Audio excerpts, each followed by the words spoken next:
Computerized Start is brought to you by my awesome patrons on Patreon, and by your tips and memberships on Ko-fi. These and other channel supporters make my live streams possible. You too can become a channel supporter with tiers starting at just $1. And as always, thank you for all your support, including sharing, chatting, liking, and subscribing. Now roll that famous logo animation!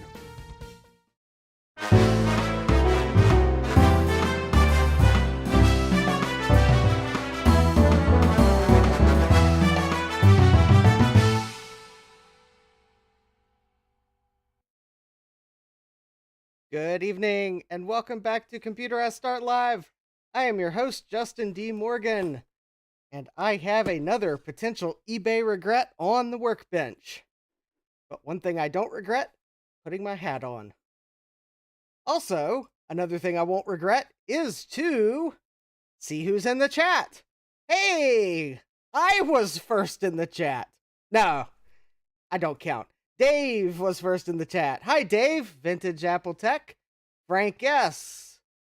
Francois. Jack68K. Thomas Armstrong. Gutbomb. Hola, Gutbomb.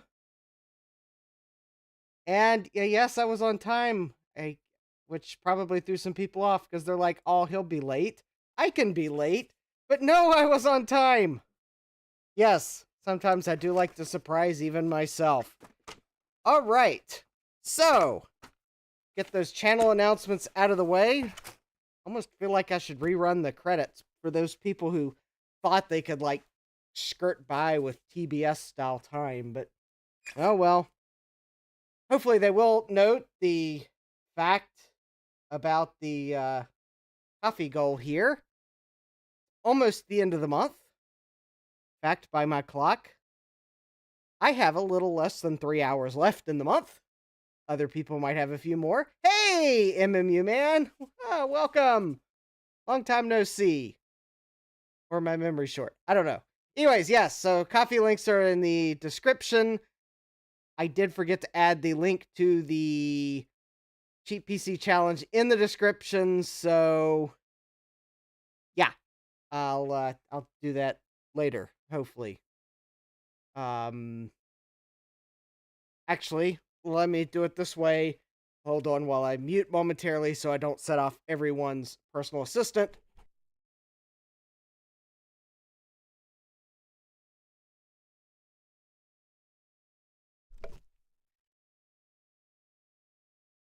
All right, so now I have a reminder set off.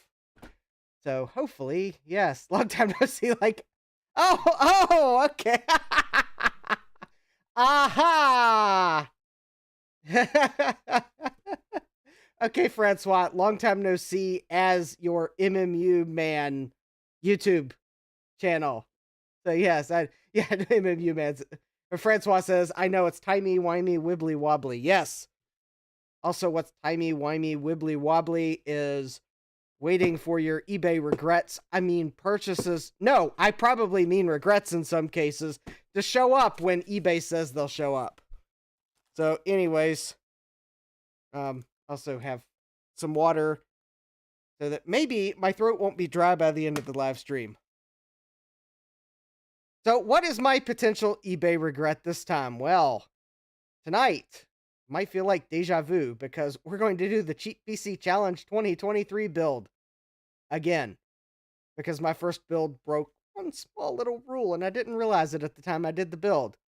But there was a rules clarification published that all parts must be purchased after the challenge was announced. So while I had purchased some parts with the intention of using them in the competition, that was a disqualification. But luckily, since I hadn't made the video for the entry, well, I'm sure all's good. So I had to go to the best source I had to find cheap PC parts, and that would be eBay,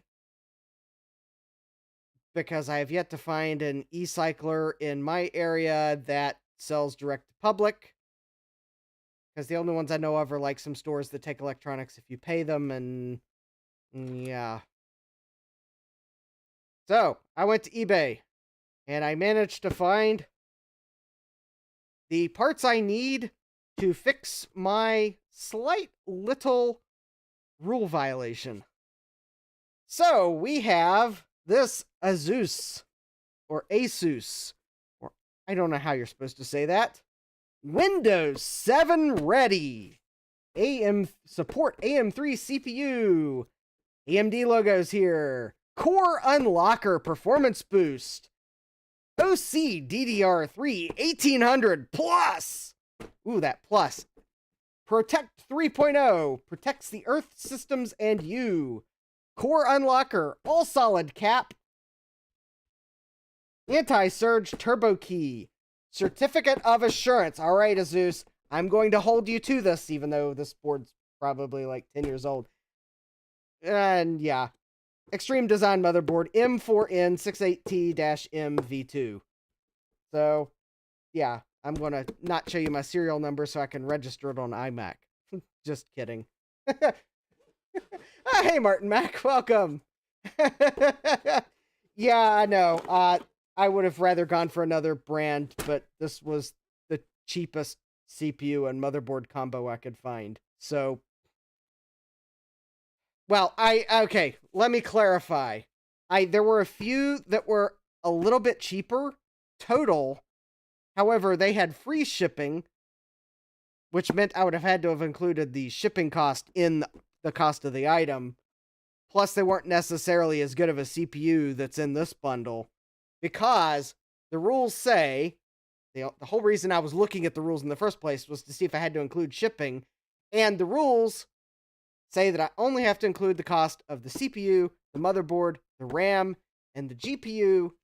You do not have to include the cost of the shipping for those items in the cost of the build, because that is to recognize that not everyone has local e-cycle places where they can just go and get things without paying shipping.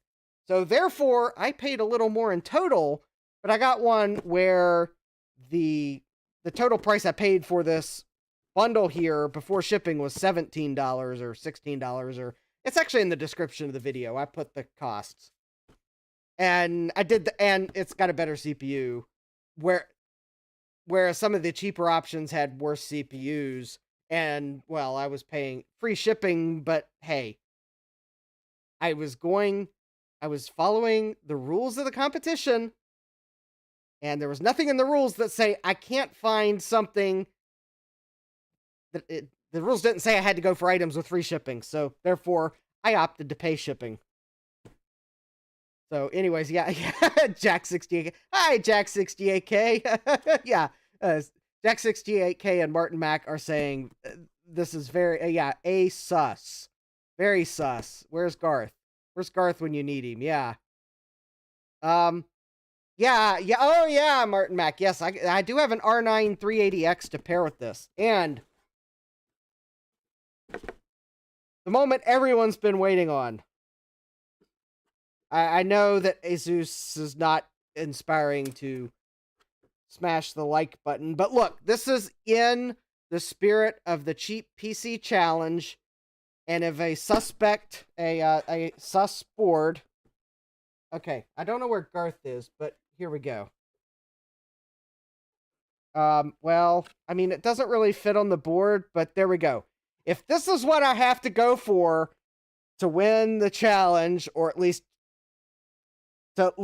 get a good place, then yeah, the box is super cool too. Okay, I have to say, I also did appreciate the fact that it had the box, and I've always had something for, even if it's Asus or MSI or whoever, I have always had something for the like, bam, bam, bam, feature, even though they're really coming up with fancy words to mean like, yeah, this will run with Windows 7. Yeah, it's an AM3 motherboard. Yeah, you can overclock your unlocked process. Or actually, I think this is, you can overclock your locked processor because it will bypass the lock somehow. Yeah, it supports DDR3 1800 and more because, well, we designed our board for faster modules, but they weren't available yet.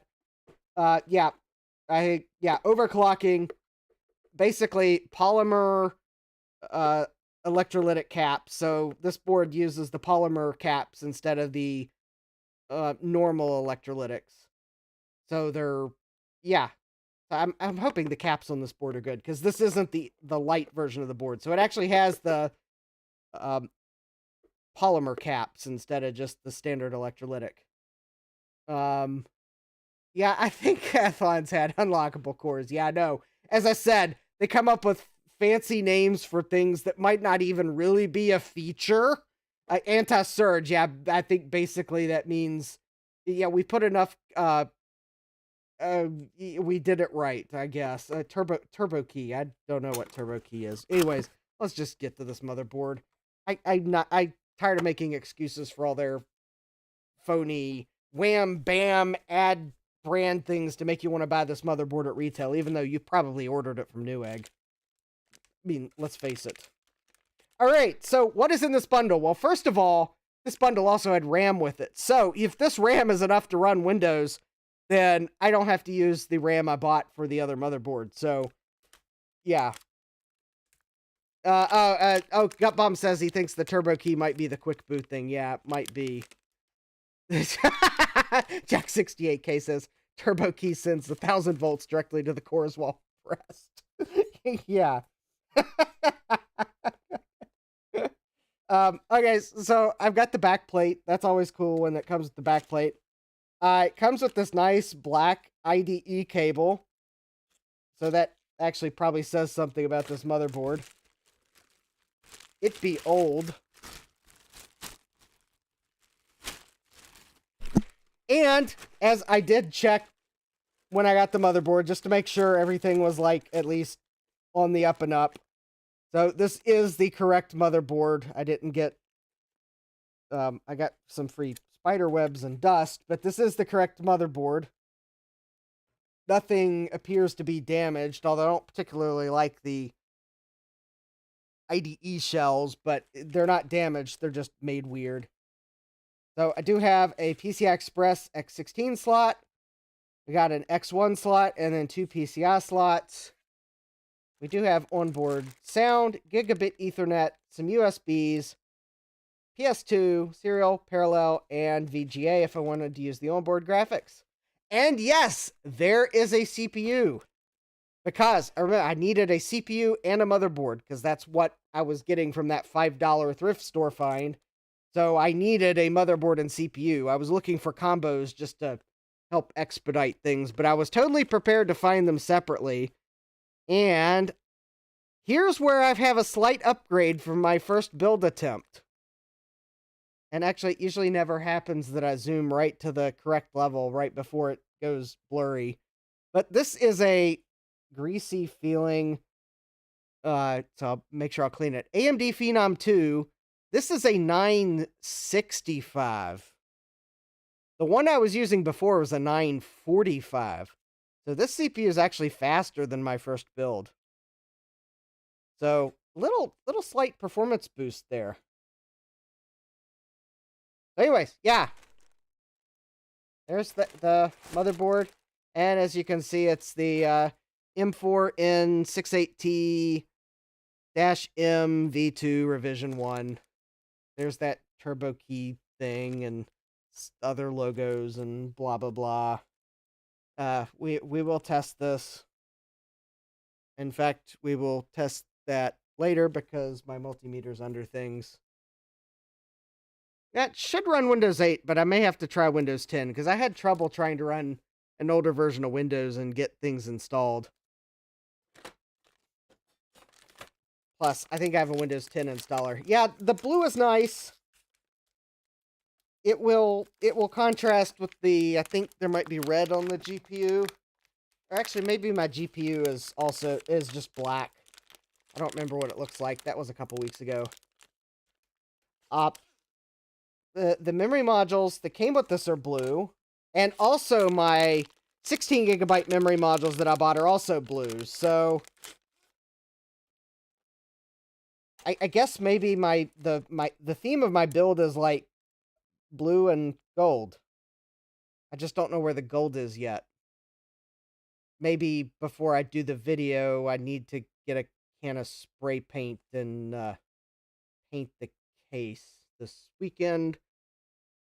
It'll be rainy, but at least it would be warm enough. All right, so nothing to write home about. It's only 4 gigabytes of RAM, and I mean, it's not even, I don't think it's even 1800, so this would be pretty slow. But hey, here's what I'm going to do with this build. If the performance I get from using these two memory modules, because I'm going to try it with both, if the performance I get with these two memory modules, plus the bonus I would receive for not spending the $20 on the two 8 gigabyte memory modules, if the bonus for not spending the money is higher than the loss in performance, then my entry is going to use these two memory modules. However, because there is a distinct possibility that this will bottleneck Windows, only having 4 gigabytes of RAM, and it might make a noticeable difference in performance, then I will use the spend. I mean, technically I've already bought them, but I will spend them as part of the budget for this build. If that $20 of RAM makes a better difference than not spending it, well, there you go. My entry will include the HyperX Blue modules instead of these. So, yeah. I think Martin Mac, let's just say that there is one thing for sure. I won't be using this cooler because this looks like I might as well just put that sticker on it. This is the cooler that came with it. I don't think this is the right cooler for the processor. I'm going to run Windows 10 because I know I can get that up and running. Jack68K says, get a blingy gold cooler for it. I'm going to swipe the cooler from the HP case because the cooler is not part of the budget. So you're not required to actually like specifically buy one for the competition. You only have to specifically buy the CPU, the motherboard, the RAM, and the GPU. So I'm going to use the best cooler I have, which is the one that's in the HP, because it has at least twice as much metal on it. And if I leave this system configured longer term, then I will even consider buying an even better CPU.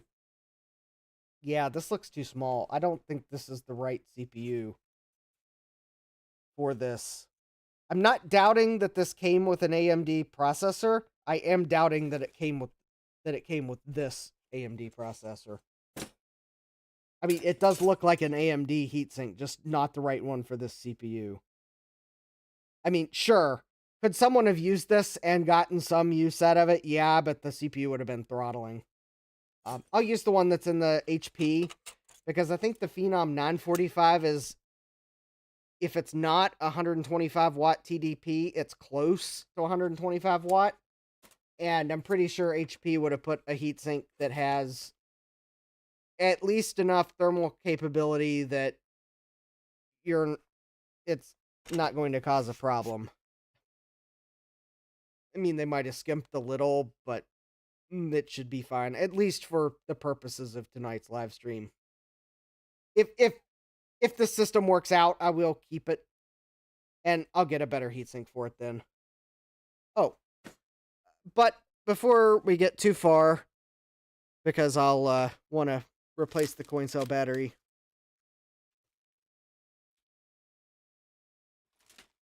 Oh, also, I think I did find... Oh, yes, I did. I found my other multimeter probe just in time for me to, like, have already ordered a whole nother set. I found the other multimeter probe. I still haven't received the Sharp probes I ordered because they're still out of stock at Amazon. I guess I'm waiting for their shipment. Hey, Eric. Welcome. All right, let's see if this coin cell battery has any charge left. I mean, this motherboard is, like, somewhat old, so... Oh! Okay, it does have 2.5 volts of charge left on it. That actually might be enough to work. However, for my sanity, I have a couple batteries here that are... Oh, well, okay, well, that's another one that's 2.5 volts. I got a couple batteries here that I think are actually, well, newish. Here we go. 2.8. Since I'm running low on CR 2032s, for the purposes of this build, I'll put the 2.8 one. It should be... I don't think I'll have any trouble retaining CMOS settings, and hopefully that's not foreshadowing. If it is foreshadowing, everyone can put "I told you so" in the chat. Joe, I got started on time tonight, and the moon's not even blue tonight.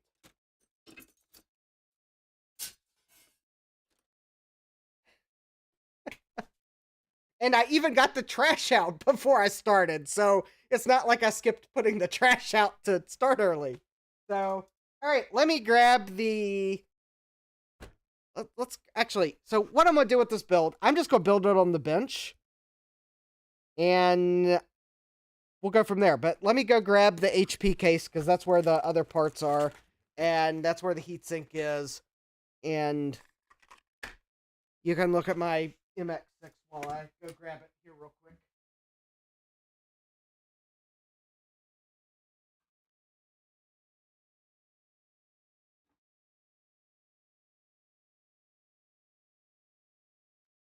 Now, you know, part of me would be tempted to use that hard drive that Trina sent me because there's an IDE port on this motherboard. But I don't want to wait for that tonight. Because none of the benchmarks are hard drive benchmarks. All right, Joe is cleaning his shop. He says, send a rescue party. All right, so everyone,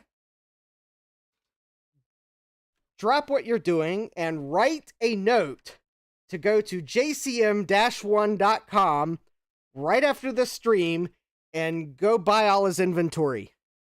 That will help him clean his shop. Although maybe not in the way he needs to tonight. All right, Joe. That's the best I can do. I'm not in Ohio.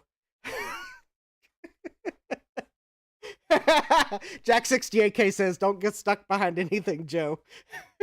In fact, I think Joe's got a discount code, and I don't remember what it is right offhand. It might be Turkey or something like that. I'm sure Joe can put it in the chat, or someone can. Oh, yeah, Turkey 23, 10% off. Help Joe clean his shop.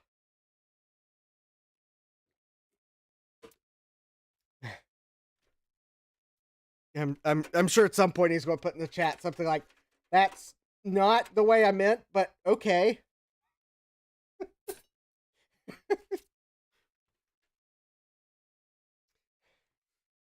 There we go. Oh, there we go. Joe says, buy stuff, help me retire early, or just get some cool stuff for your collection. Turkey 2023. All right. And thank you, Joe, for giving the community a discount code for your web shop. That is one of the awesome things you make for the community, as well as the promotions like that. It just helps the community with their needs. So, all right. Oh, good.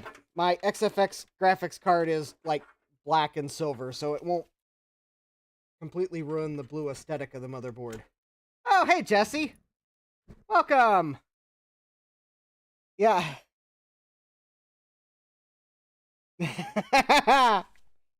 Yeah, alright. So here's my R9 380X graphics card. I repasted it earlier.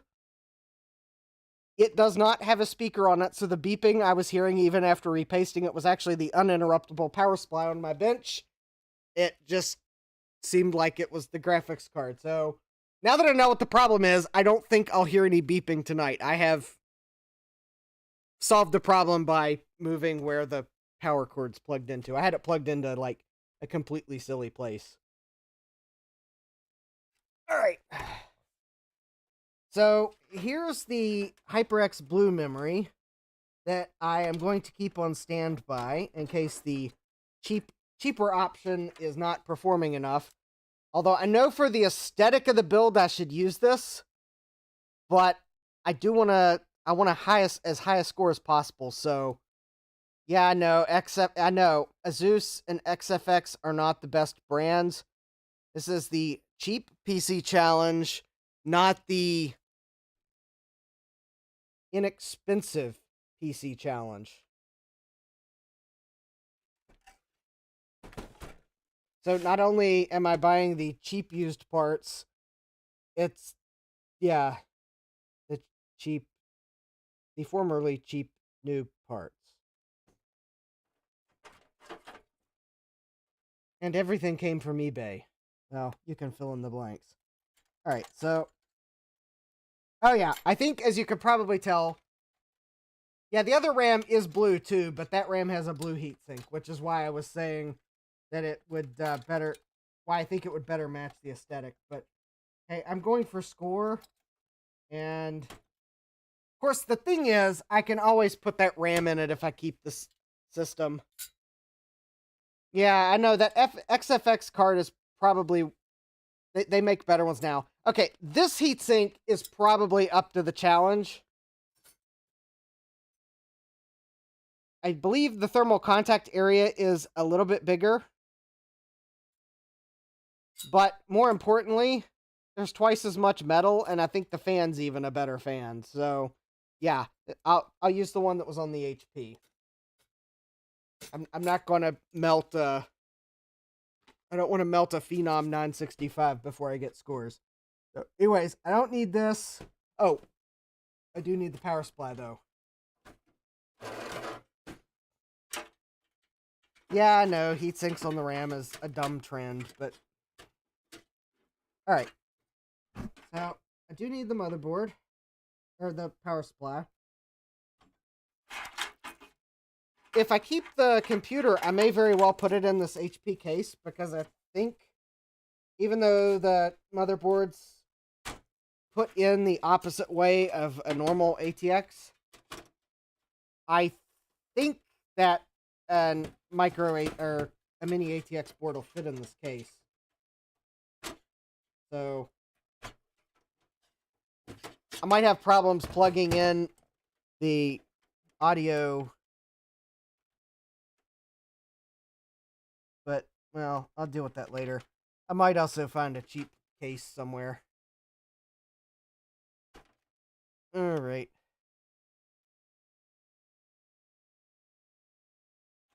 Yeah, I know.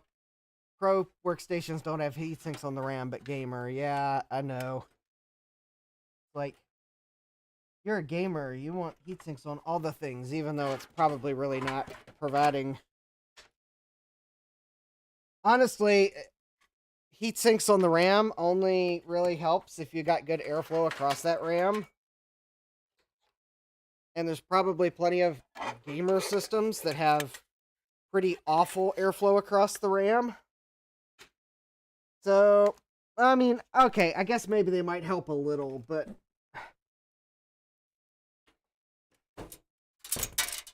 Oh. There's a loose screw in this case. Alright, I'm also going to swipe the optical drive here, since I know it works. I just don't remember what I gotta do to remove it from the case. Oh,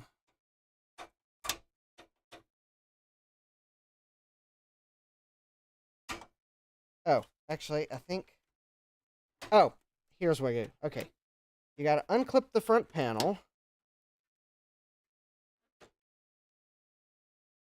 somehow.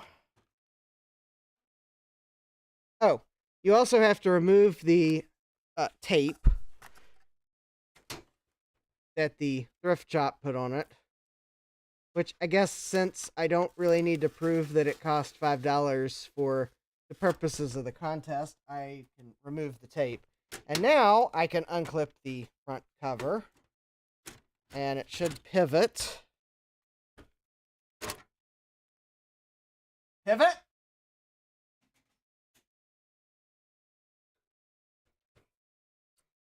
And there we go. Woo, buddy! That optical drive top is so dusty, the case top fell over. Actually, it's more like Justin put the case top in a bad place, so it fell over. I'm sure no one believed that the case top fell over because of all that dust.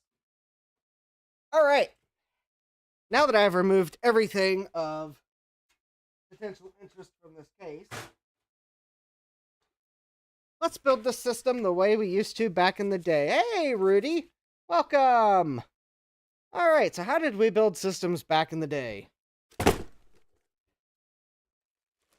I mean, of course, we did put them in the case, and I know people do this today even. But we started by building it on the box. Build it on the box, make sure everything's working, and then once everything's working, then install it in the case. Yeah, that HP's actually not a bad computer. Got an HP LightScribe drive from 2010, and I don't have any LightScribe drives to test that, but the drive still works. Hey, Jeremy. All right, good night, Frank. Thanks for dropping in for a little while. All right, let me, yeah, we're going to do a box build to start off. Partly because I don't really want to strip everything out of the HP case unless this works. And all right, so first I'm going to clean the processor. And then I'm going to clean the thermal paste off the heatsink, or attempt thereof. This is where I'm actually going to get punished for, I think, when I built the system the last time, because I figured I would repaste it quickly. I think I just put new paste on top of the old paste, and, well, I might have cleaned it a little, but yeah. This time, I'm actually going to try to clean it a little better.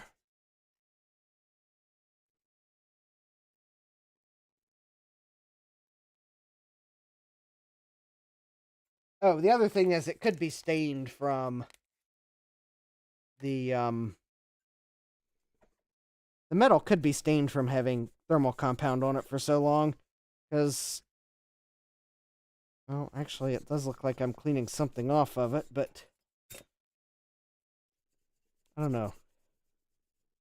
Oh, actually there is still thermal compound on it. Okay, so let me keep cleaning.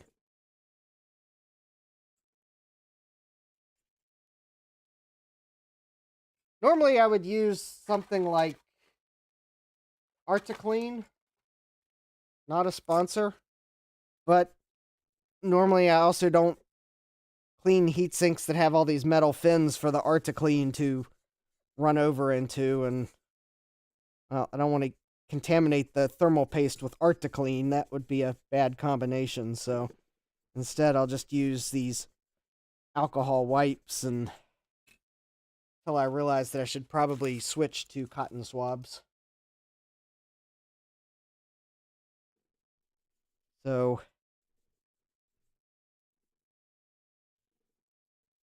or at some point I'll just realize it's probably clean enough, apply new thermal paste, and go.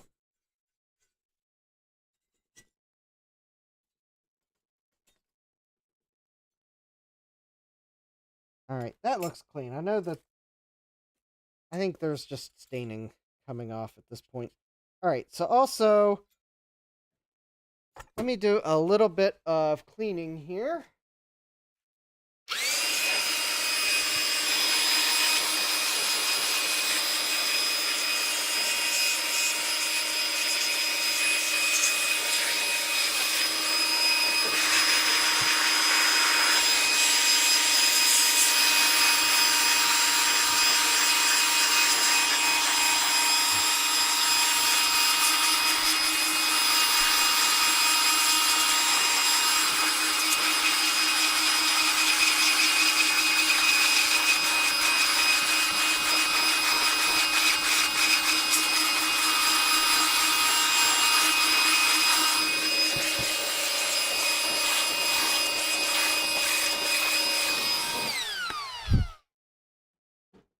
There we go. A little bit of cleaning done.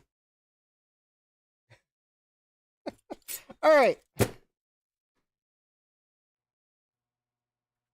All right, let me see. Now,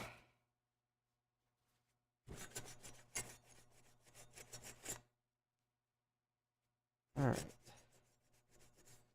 Sure, we'll get comments about my choice of paper towels, but, well, I'm doing this more to try to judge if I actually got things clean. Actually, there is, oh, there's thermal compound on the sides of the processor. Why does that not surprise me? You know, if I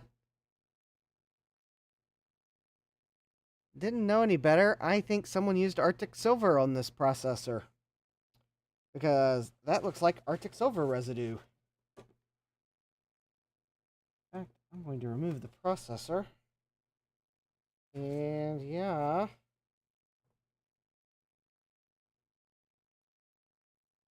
I know this is probably overkill, but well.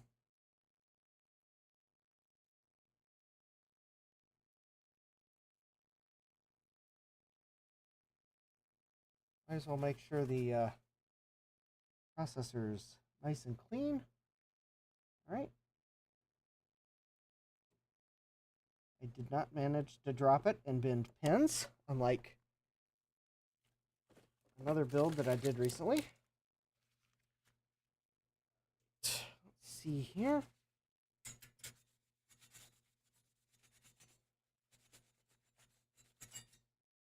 Alright. And I think I pretty much got that clean. So, anyways. Yeah, I'm sure that if there's one thing that's certain about eBay, you'll get comments from the trolls.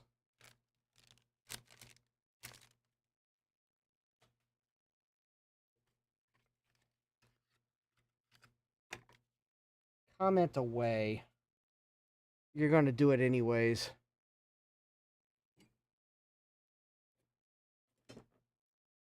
I'll just ignore you. Comment, trolls.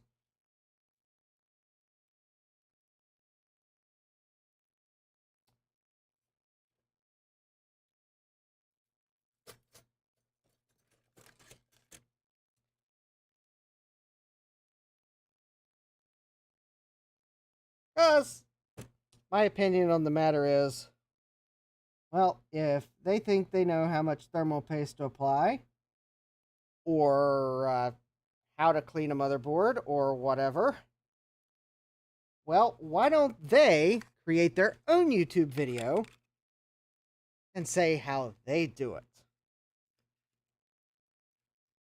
Oh, they only want to tell other people how to do it. Well, that tells you probably how much I actually rate their feedback when they're not willing to do it themselves.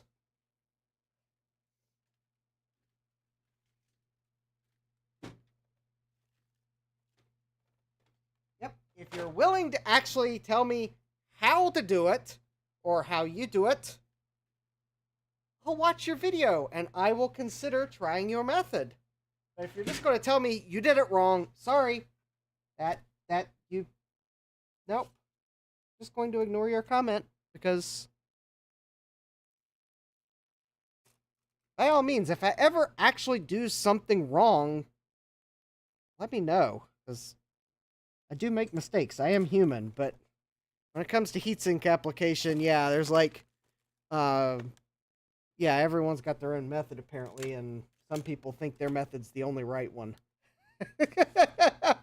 Jack68K says, wrong, you obviously did the thermal paste wrong already. Yeah, I know. There are people out there that have already declared my thermal paste application wrong, even though I was trying to find a little plastic spready thing to apply it with. Yeah, exactly. And I can't find a plastic spready thing. Oh, wait. Will, oh, hey, K-Mac. K-Mac Vintage is in the house. Yes. All right. This is one of those times where I think I need to go through my wallet and find all the loyalty cards for stores that I'm never going to go in again. Either because I just don't shop there anymore, or possibly because the store no longer exists. And put those in my toolbox down here. Rudy says thermal paste should be applied with a shovel. Yeah. Yeah, ha ha ha. Yeah. I'm sure there's someone out there that will comment that. Oh, wait. You know, I think I got a bad floppy disk around here somewhere. That might be a nice flat edge.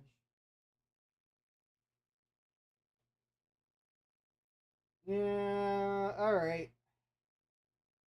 I really not have.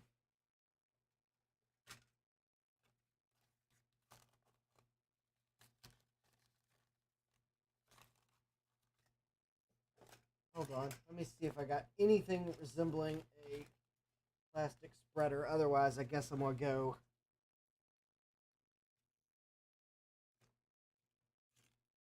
Probably will go up to my wallet and grab a defunct store's loyalty card. I'm sure I've got one in my wallet. Yeah, Cup Bomb says, spread it with a hammer, spread it with the hammer. Yeah. Yeah. I will file all of the comment trolls as suggestions in file 13. I don't know how file 13 got its name, but, well, file 13's the trash bin. Okay. I guess I really am going to have to go up to my wallet and find an old store's loyalty card.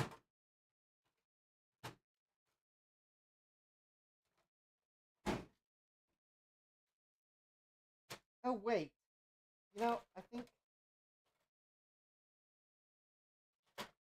Alright. Back in a minute. I think I just realized I have a Dunkin' Donuts gift card that has like 1 cent left on it. I think that'll work.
No, actually, I think I already dealt with the Dunkin' Donuts gift card that had 1 cent left on it.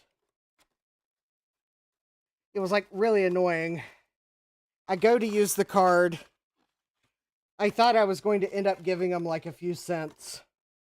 And it turns out my order was like 1 cent less than the value of the gift card, and I was not going to buy anything else to go over. It was like, no, nope. Not gonna do it. Like, I don't need another donut. Because I grabbed the donut. Yes, my order had a donut, and I think I grabbed a sandwich. Actually, neither were very good. So yeah, Dunkin' Donuts corporate, if you're watching. Last time I went to your store to get a maple frosted donut, I was very disappointed in the amount of maple frosting on your maple frosted donut. In fact, if you'd sold it to me as a regular glazed donut, I probably wouldn't have been able to tell the difference. The sandwich wasn't really that great either. Therefore, I wasn't going back to spend the 1 cent. So instead, I'll just use my old Costco executive member card because Well, I'm not a Costco executive member anymore because I don't shop at Costco enough to be an executive member.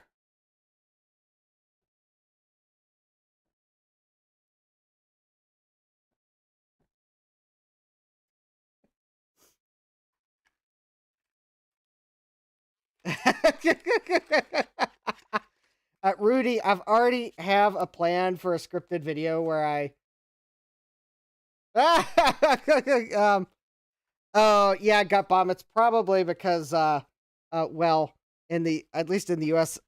Well, actually, I think autocorrect might have clobbered it.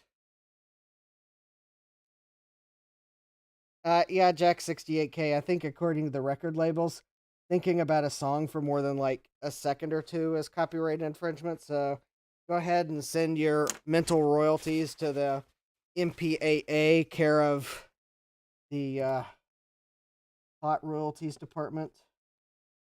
And don't you dare think about uh having a video on YouTube of a dancing baby to that song. Although I think maybe YouTube finally got um well yeah, yeah, don't have a baby dance to that song because that's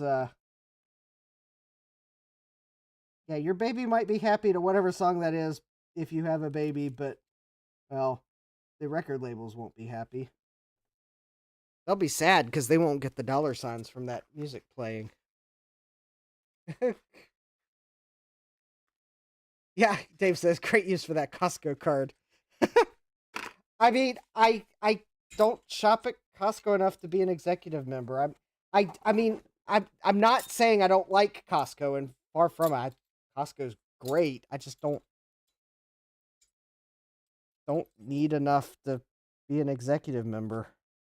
I don't wouldn't buy enough to get any benefit from the executive membership. All right. Now, somehow this heatsink should maybe fit.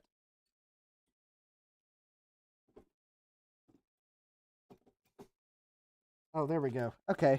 I was for a moment I thought, oh no, this heatsink is only going to fit in the HP retention mechanism, even though the retention mechanism sure looked like the standard one. No, I just had to fit the heatsink in the right spot. So there we go. I have applied a nice even layer of thermal paste.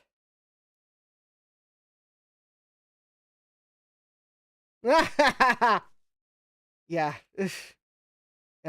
Gut Bomb says, at least YouTube lets me have bomb in my name. Facebook told me I wasn't allowed to have a violent name. Yeah, I think at least YouTube probably realizes that Gut Bomb is something entirely different than other things. Yeah, Meta's like, I don't know, sometimes I could care less about Meta. They won't let me have my usual handle that I have on all the other services, so. And it's not because it violates any of their policies, other than I think Instagram doesn't actually let you have short handles. Although I'm sure Meta would probably claim that's because you have that handle on Facebook, so you can't have it on Instagram. Well, they're two separate services.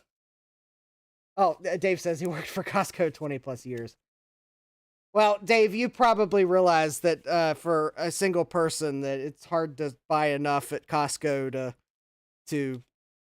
it could be hard to buy enough at Costco to justify the cashback of a executive membership. Um, yes, Dave, if you're wondering, or for anyone that knows the Costco memberships, I did though take advantage of their membership refund policy once I confirmed that I was nowhere near getting my money's worth out of it. In fact,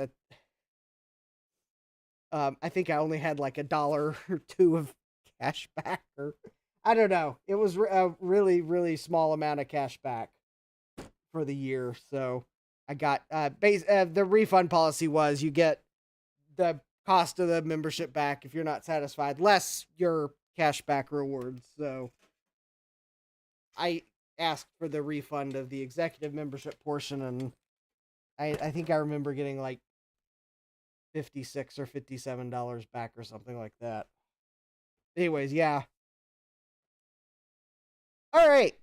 So, got the heatsink. I got the GPU. I've got the 4 gigabytes of RAM, which is the budget option.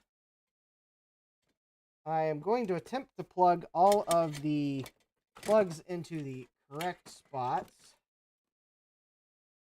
I am probably going to... Alright. I'm just going to overwrite my Windows 10 install for the HP motherboard because... Well, I don't see a reason to keep it. It wasn't a particularly great install anyways. Alright. So let's see. That's CPU power. That's PCI Express. That's PCI Express. Does this motherboard really have 3 PCI Express power cables? I guess it does. Alright, well, where's my CPU power then? Okay, PCI Express, PCI Express. Oh! This must be... Oh. This must be CPU power. Okay. It's throwing me off because it's got like 2 8-pin power connectors. Alright. That's CPU power. Here's PCI Express. 1, 2 little PCI Express power connectors. Not to be confused with the really small ones on the Mac Pro 4,1 and 5,1.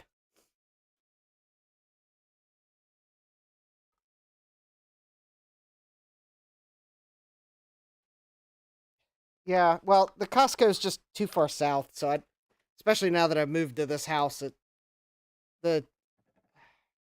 makes it even more of a chore to go to Costco, so it's why I don't currently have a Costco membership. I do have a Sam's Club membership, but that's because I had a nail in my tire one weekend, and it of course happened after all the tire shops closed, and I really needed to get it fixed, and Sam's Club was open. The Sam's Club tire shop was open, so I signed up for a Sam's Club membership so I could get the tire fixed. Yeah, I don't know if that was necessarily the smartest thing, but they didn't charge, apparently they don't charge to fix tires. Or rather, it probably was, they didn't ask me where I bought the tires. He just patched it and he gave me the receipt and I confirmed that I owed nothing, and I mean, I did buy some things at the little, concession stand or whatever they call it. I do like Costco's concession stand more than Sam's Club's. That's all right. So I've got video. I've got the GPU. I've got one of the RAM options. I got the processor. I got the motherboard. I have a keyboard.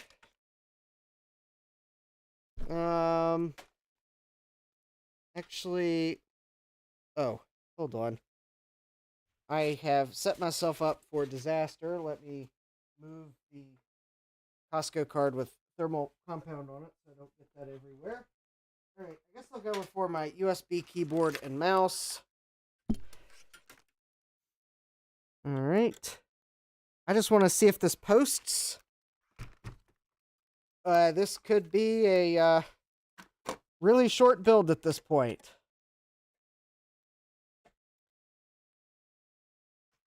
All right. Fingers crossed. And 6, 5, 4, 3, 2, 1, half, 3/4, 0. Oh, wait. Oh, that's right. This is ATX. Can't you tell I've been building too many things that, like, working on too many things that just turn on when you power them on? Yeah. Let's see. 3, 2, 1, go.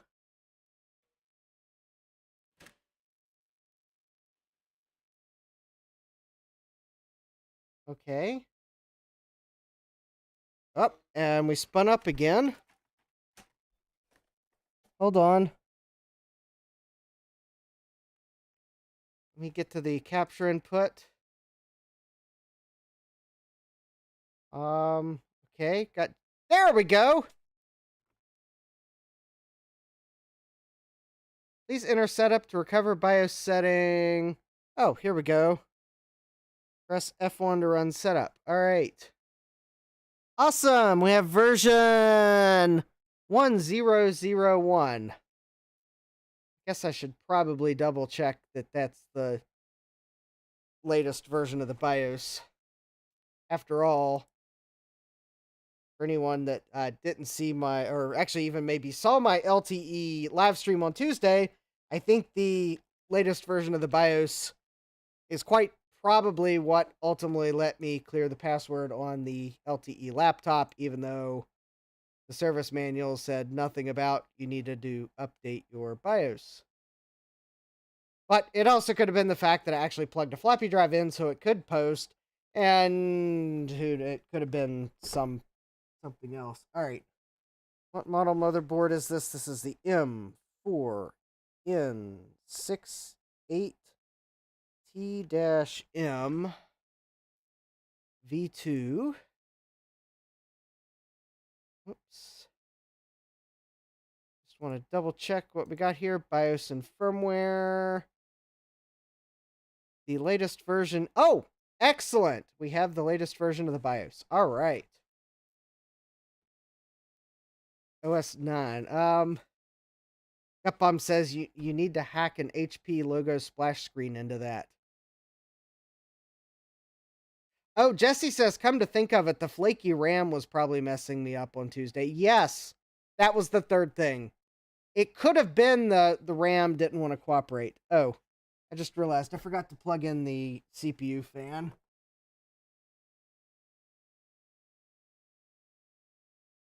All right, one moment, please.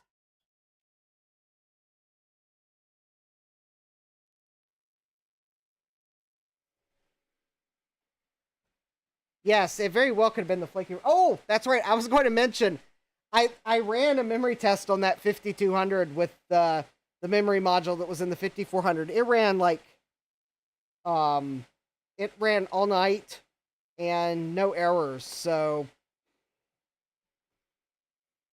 either I finally inserted and removed the module enough that whatever was crud was on the memory socket, or something else is going on. All right, so it is 22. Oops. 22. Oh, well. Actually, that part was almost right. All right, it is 11.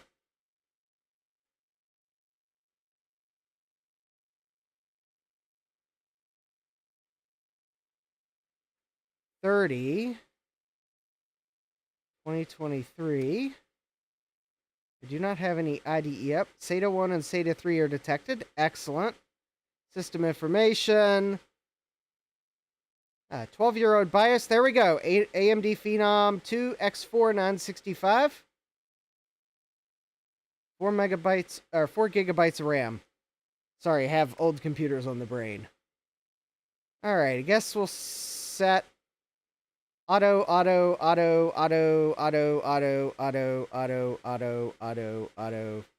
we'll leave that at auto. CPU configuration. Okay, that all looks good. See, that should remain disabled. Yep, we want microcode. Secure virtual machine mode. I'll leave that disabled for now. Cool and quiet enabled. Core unlocker. Well, we'll leave core unlocker disabled for now. North bridge configuration.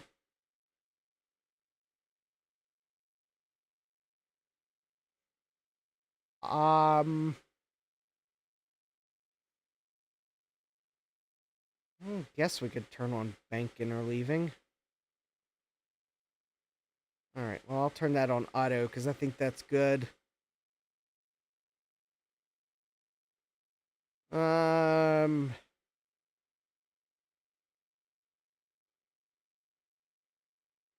ECC configuration. Oh, does this support ECC memory? Cool. I might take advantage of that if I keep the system. Alright, yeah, that looks all good. Yep. Alright. Onboard devices. Parallel, yeah, that looks fine. PCI plug and play. Yes, we are going to have a plug and play operating system installed. USB enabled. Enabled. Auto. High speed. Alright. That looks good. Whoops. Power. Auto. Okay, I think I can leave that alone. Oh, boot device priority. Let me make sure that's set to CD-ROM and then SATA. Boot settings configuration. I am going to disable that so I can have a chance to get into BIOS if I need to. Security, not going to try that because that's where I get into trouble. All right. Let me put a Windows 10 CD in the drive.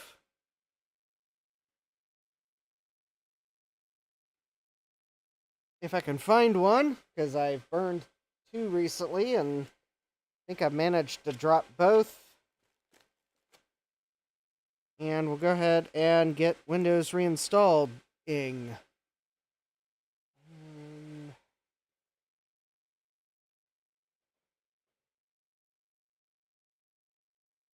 As soon as I remember what I did with the CD I dropped the other day, which was the Windows 10 one. Oh, well, alright.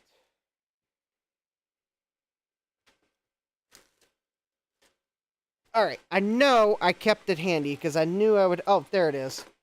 I knew I would be reinstalling Windows 10, so I didn't put it very far. Alright. Yeah, I got it to fit on a DVD. It's a dual layer DVD. Or something like that.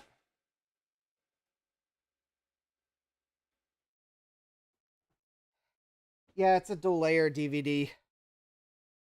Because, yeah, it normally wouldn't fit. Okay, my fan that I got in the $5 HP computer is, like, really loud. For a fan. It better be keeping that processor cool.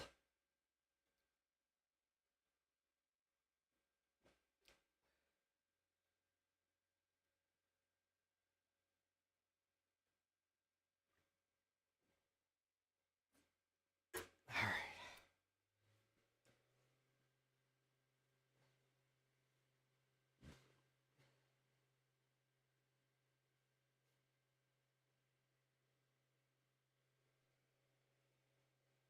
I wonder what the oldest operating system this motherboard would run would be. Not including DOS 622. It might run that.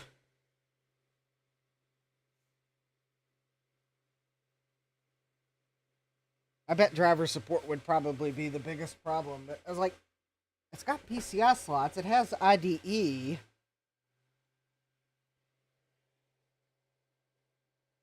Unfortunately, though, I doubt there's any drivers before, like, well, probably not any drivers for Windows 7. That'd be the biggest problem.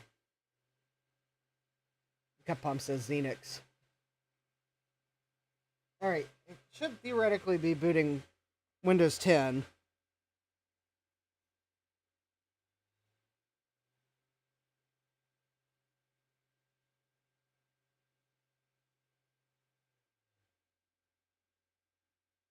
Theoretically. There we go.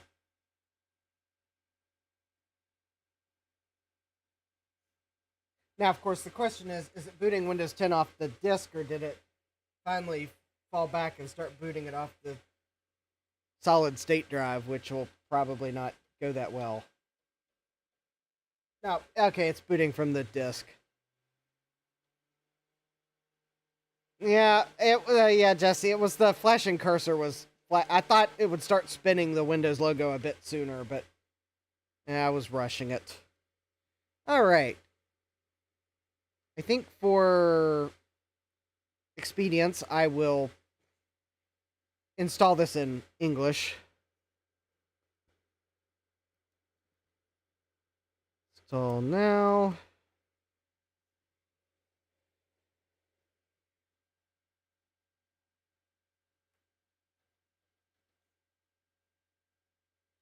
Alright, I don't have a product key because I'm going to skip that for the moment. I guess I will install Windows 10 Home.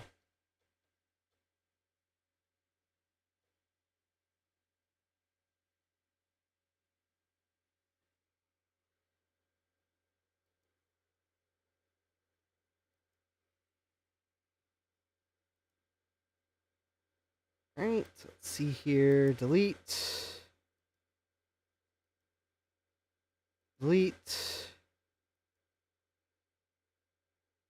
Delete.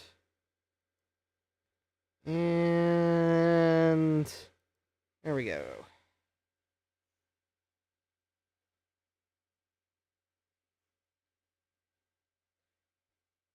Because if I need to reinstall Windows on the HP, well, I can do the same thing, and then it'll pick up the license on reboot.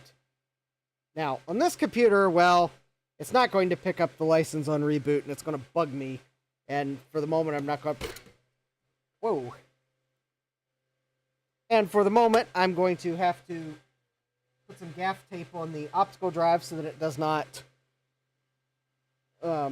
vibrate off the workbench. Okay, that's a problem I don't have often. Uh-oh, and I did something creative with my gaff tape. That's a gaff.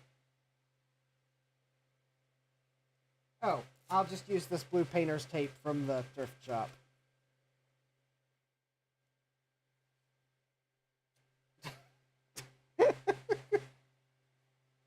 I have to say this HP optical drive recovered nicely when I had to, like, catch it from falling off the workbench. I mean, it stuttered, but it recovered. Actually,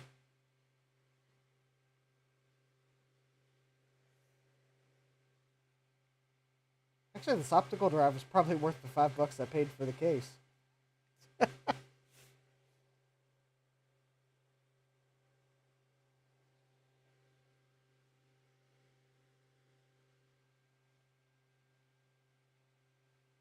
Alright, let me...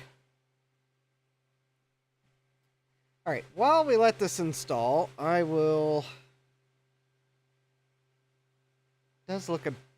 no, actually, thinking it looked a bit compressed, but maybe it's not. Alright, let me go ahead and download the drivers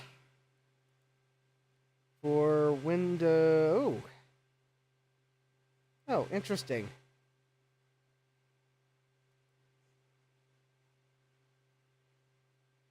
Oh, I bet Windows 10 just picks this chipset up. Okay.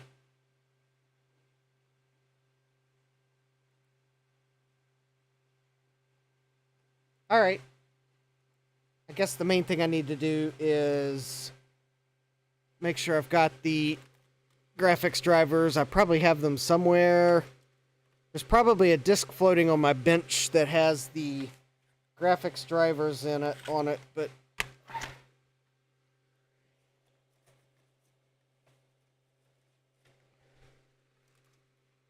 whether I would find it before I would manage to burn a disk is... Let me just go to AMD's website and download the drivers again. Alright, so I want to download graphics. This is an R9 300 380X. And I want Windows 10 64-bit.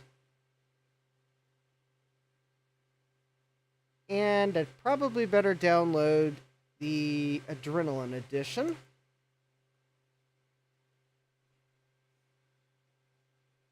Because I could also download the Radeon Pro for business. Oh.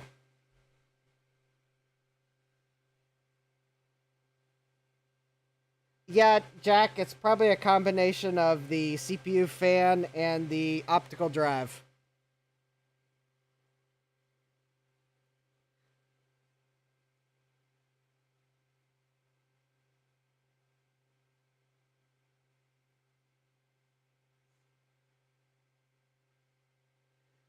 Probably not much I can do about that. I mean, I could maybe move the microphone closer. I don't know if that helps.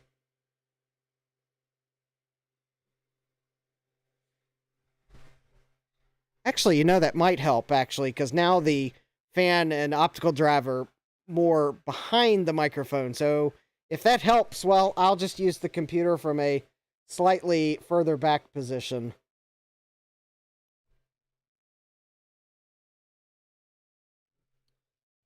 And double check that the microphone was on the directional setting I thought it was. All right, so I've got graphics drivers downloaded. I'm actually going to see what Windows 10 picks up on its own. But before I burn a CD.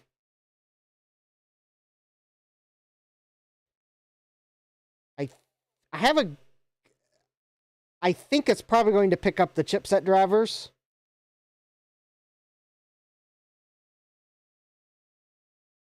And probably the LAN drivers, because I think these are probably old and common enough it should.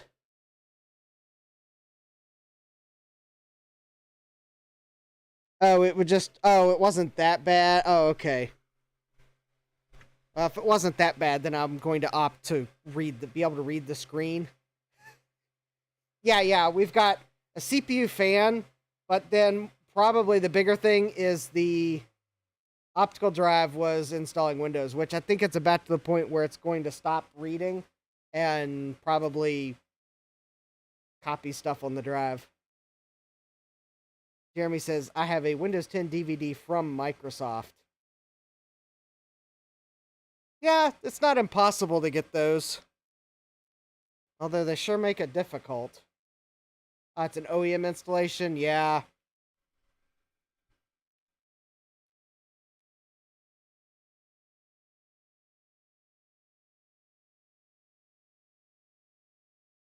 Yeah, I think even for the most part, they did away with discs for MSDN subscribers. There we go. There's the reboot. Curious what it's going to pick up without me installing it. I so want to customize that graphical screen if I can.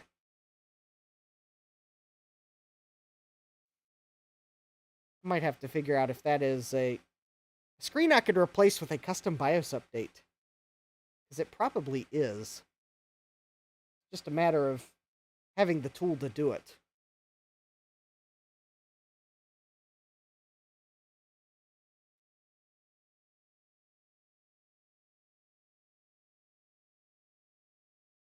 Yeah, I'm not sure if you can get an MSDN subscription on disc anymore, but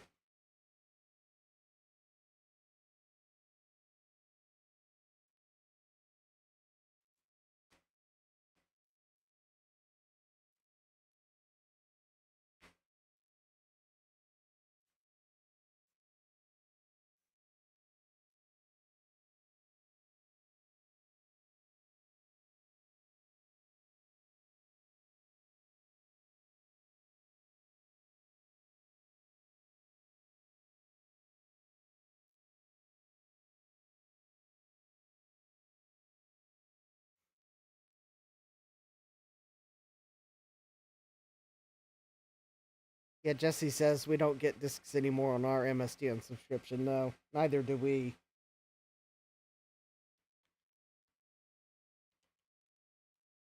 I mean, I think you could go download the, well, yeah, I guess you do download the ISOs, but yeah, you don't get physical discs anymore.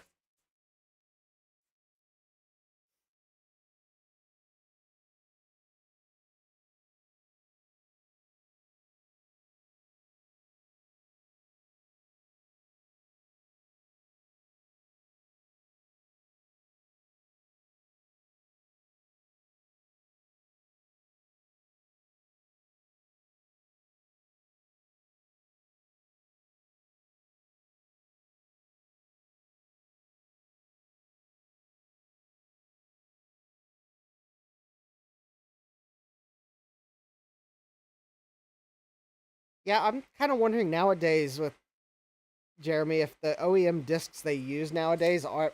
I'm kind of wondering if they are generic because I can't say that there's many OEMs that actually include discs even these days. I mean, I could be wrong. Maybe they do still include a disc, but a lot of computers they don't even include an optical drive now. So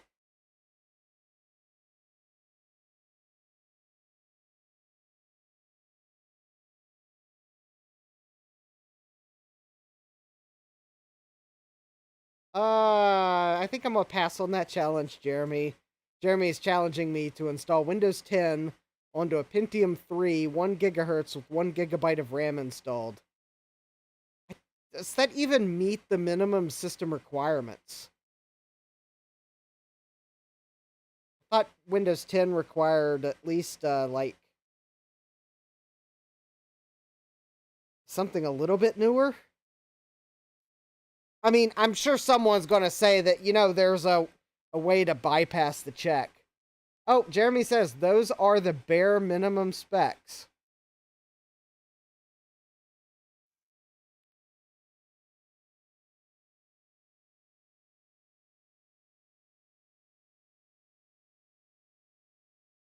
Hmm. Well, does not like that does not sound like my idea of fun. But I don't know if I have a 1 gigahertz Pentium 3. Yeah, it's got to be a 1 gigahertz. I think. Yeah, Jack68K says I'm amused that everything is blue on the board, but the startup screen is green. Yeah, yeah, I was kind of noticing that too. It's like, and the box is green. Well, Jeremy, I'll have to get a 1 gigahertz um, Pentium 3.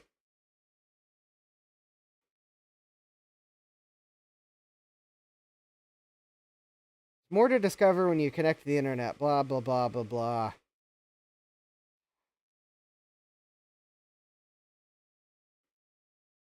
Alright, fine, Microsoft. You win. Let me find the Ethernet cable. Well, at least the Windows installs blue.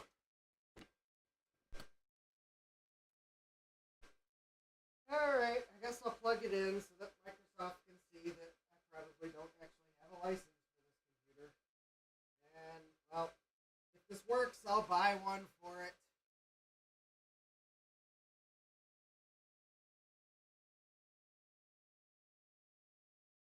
Heck, if it really works, I'll buy one for it tonight. If this doesn't work, well, I'll claim that, well,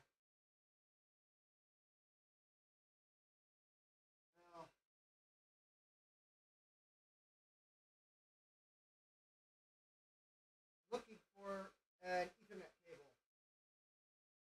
Of course, I could just go with limited setup, but I have a feeling I'm going to need it to install some drivers.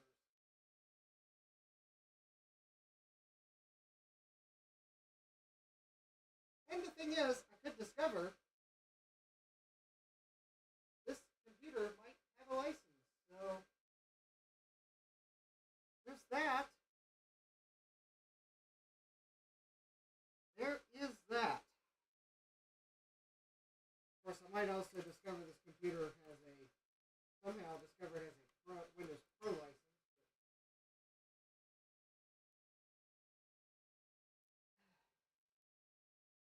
OEM licenses do go with the board, not the uh, uh, other things.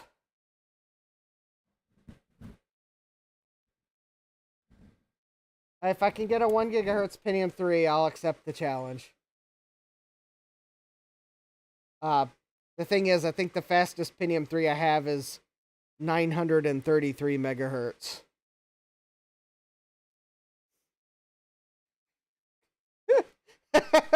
Oh, also, I don't have a working motherboard for it at the moment. Aw, shucks. Of course, let's see, if a Pentium 3 meets the minimum requirements, I wonder what the AMD equivalent would be. Would that be the AMD Athlon? Socket 462s?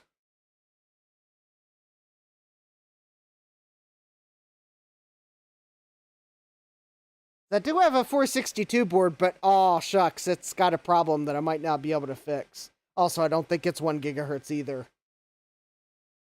So if someone can figure out what the Athlon equivalent is, I'll see what I got, and I might be able to accept the challenge. Oh, Jesse says, I did Windows XP on a 75 megahertz Pentium. It took hours. Yeah. Oh. Yeah. All right, I will do it. It won't be DOS Simber because Windows 10 is not DOS. But I will someday do a Windows 10 on the bare minimum if I can come up with the bare minimum at a bare minimum of cost. I probably have a gigabyte of RAM. It's the Pentium 3 or AMD equivalent. If someone could tell me what the AMD equivalent is that's minimum supported. Oh, wait a minute.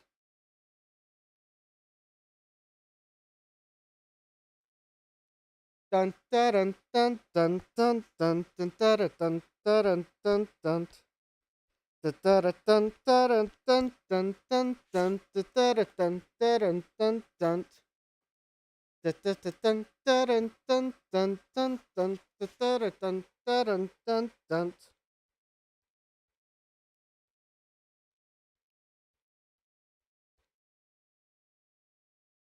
And I've forgotten how the rest of the song goes.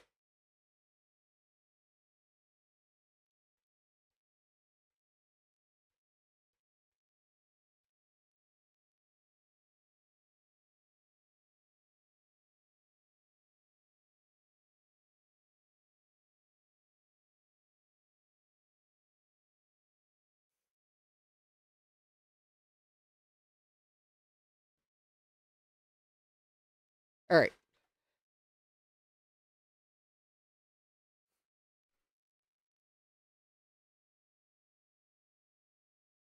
AMD Durons.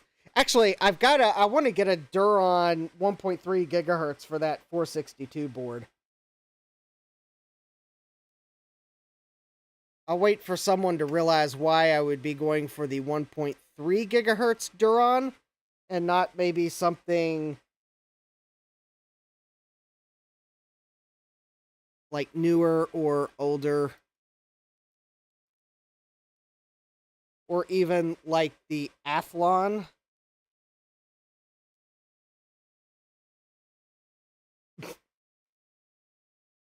Boo, Windows. By the way, Windows 10, when it asks you if you want to set a pin number, 12345 doesn't work.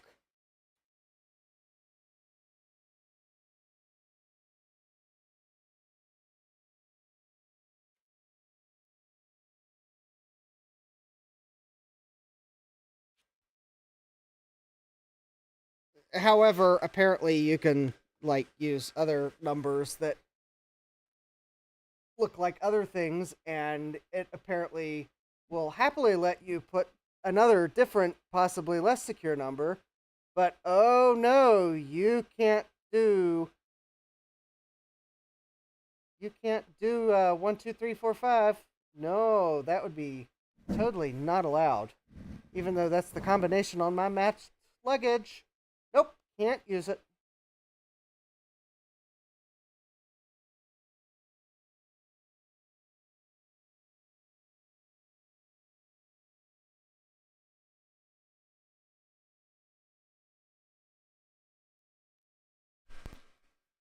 All right,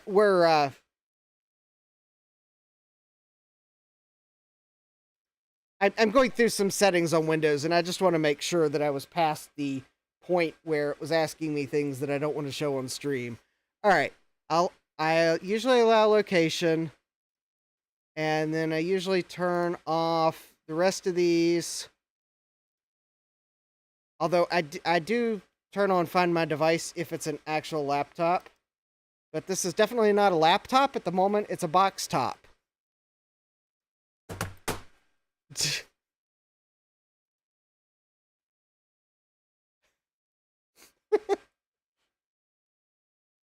Get it? Box top? Har, har, har, har. No, I do not want Cortana to help me get things done.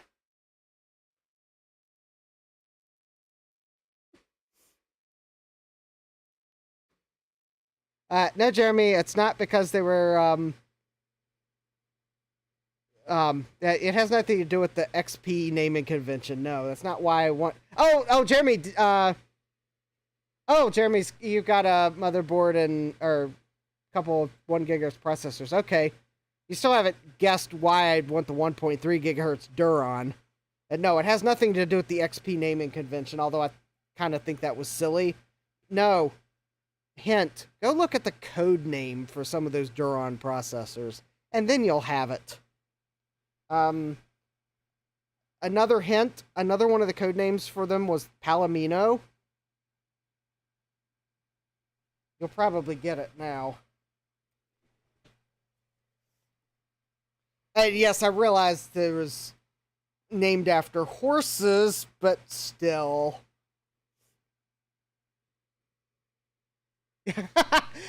Jeremy says, I have turned desktop computers into laptops when repairing them. Yeah, I've done that too. Yeah.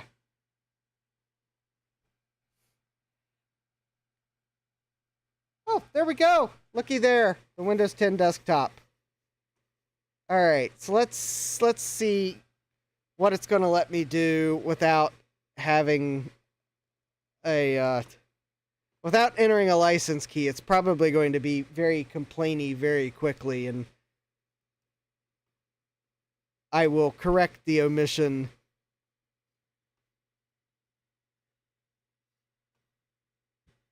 Oh, wait a minute. Yeah, we're, hold please. Shame on you, Microsoft. Shame on you.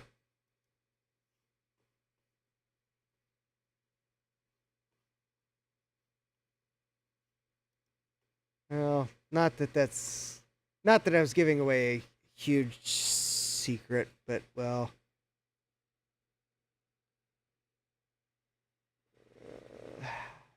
Here. Themes and related settings. All right.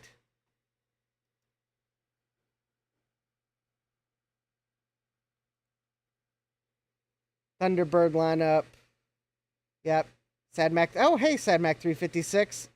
Oh, yeah, you remember the Palomino. I think SadMac 356 just figured it out. I think SadMac 356 just figured out why I want the Duron 1.3 gigahertz.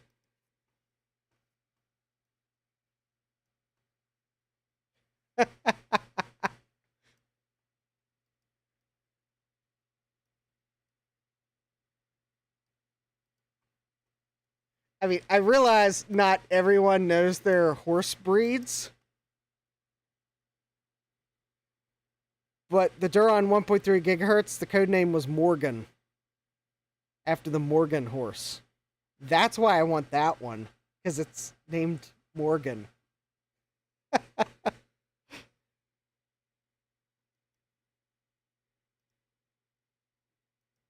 Oh.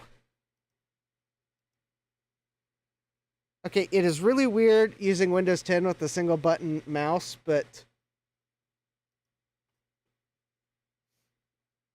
I should really go find my 2-button mouse, but I don't know where it is. All right, how many drivers do I need to install? Oh, wow! Wow, there's like only one unknown device. That's actually pretty impressive. Let me see if I can figure out what it is.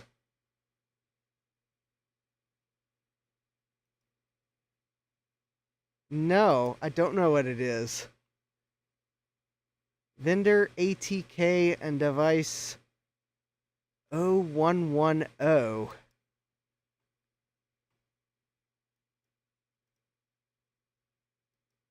Okay, but it installed the Microsoft drivers for the video card. It got the IDE controller. It got the Enforce networking controller. It looks like it got the chipset, as I figured it would. Got the USB controller. Looks like it got the sound. Huh. I don't know what the,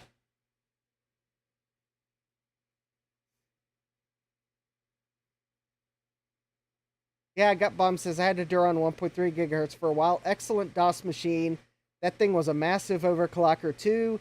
I used a pencil to overclock that one. Yeah, I've heard of people doing that. And Jesse says, nay. Video card will probably be another one. Gut Bomb says it's power management related. Well, I'll manage my own power, thank you.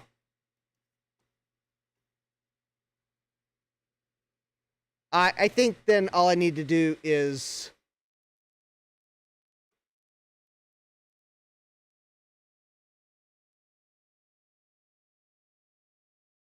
Oh.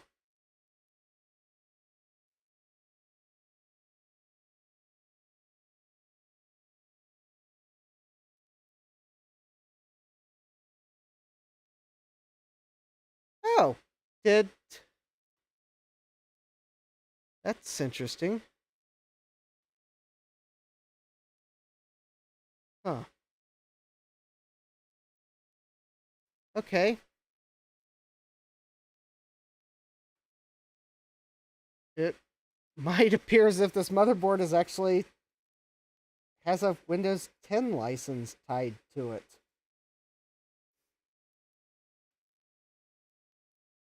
Neat.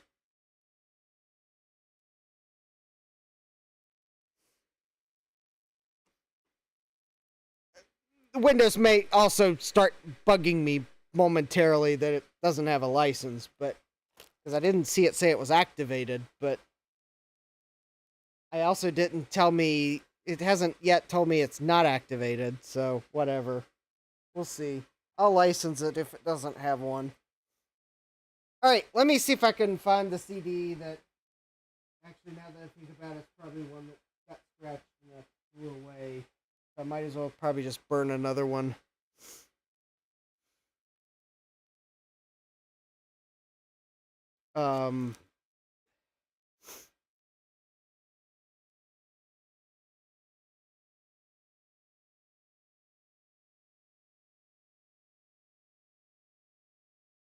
Let me check. So I need the AMD drivers and I need the benchmarks. BIOS. Oh, yeah, it could be BIOS licensed. It very well could be.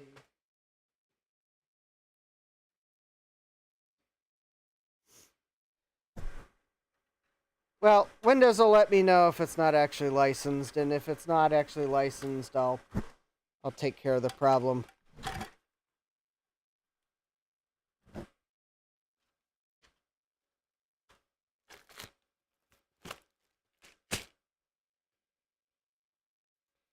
It also could be, I think Windows might wait a small amount of time before it bugs you.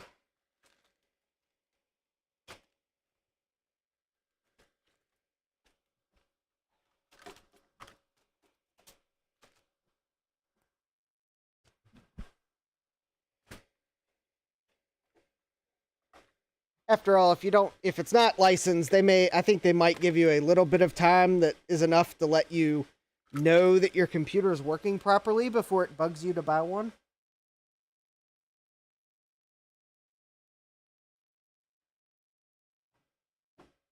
Probably because they know that people are more likely to do the right thing, knowing that they have a chance to make sure it's working properly first. Some of the purchase methods would actually tie the license to the computer forever and ever and ever and ever for the rest of time until Windows 10 just won't run on anything.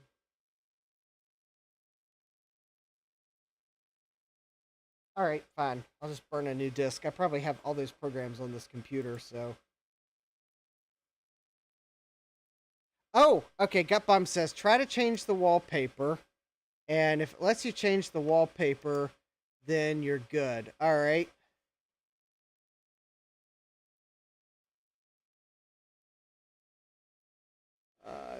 Yeah, that's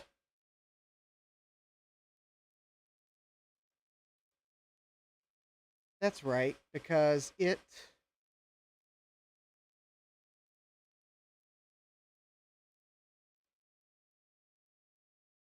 Oh, there we go. There we go. Since it's nighttime, I'll change it to that. There we go. Oh, well then actually in that case, why don't I just why don't I just why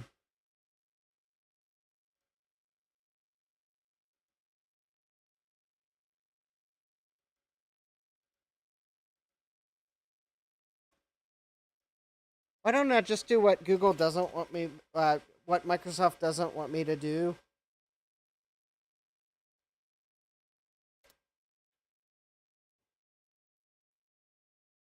And download Firefox.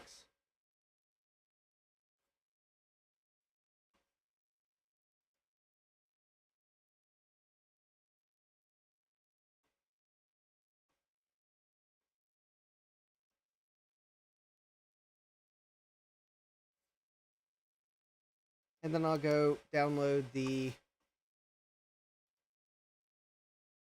important bits. Oh, okay.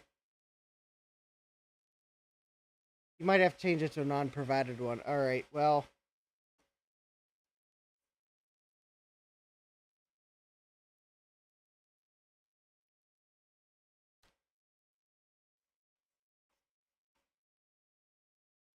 I think actually if you try to set a theme, that will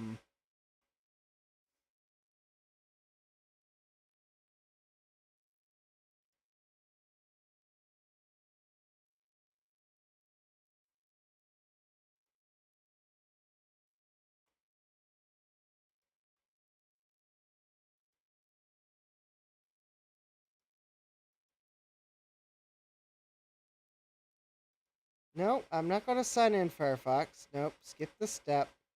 Thank you. Start browsing. All right.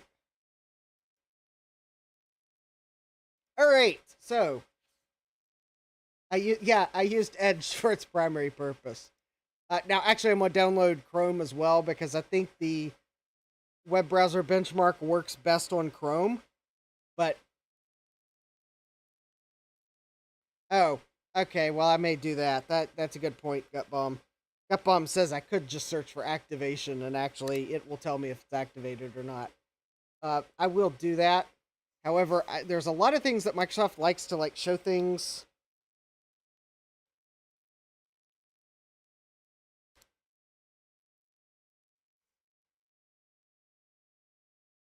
Oh, it says Windows is activated with a digital license linked to your Microsoft account. Oh, neat.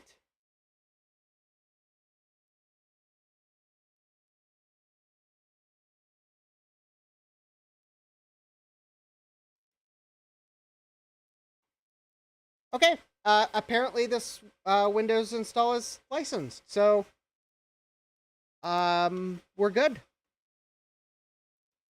Apparently, I have a Windows 10 home license associated with my Microsoft account that it activated with.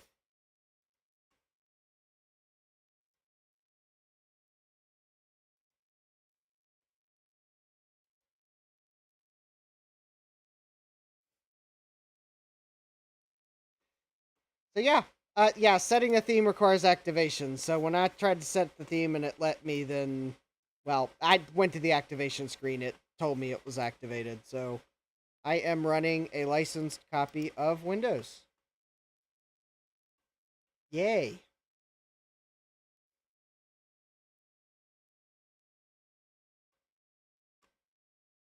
All right. While we wait for that, I'm going to go to YouTube.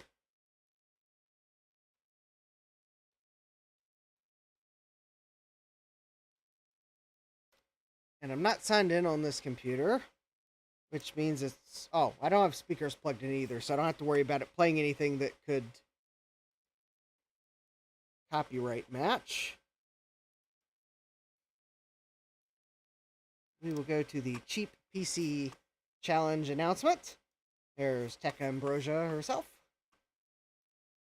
We will go to the links here.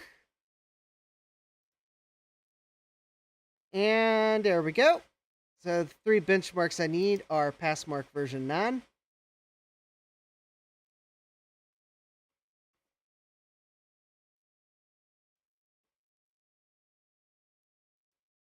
Download old version. Alright, I need Lost Planet 10 DirectX demo.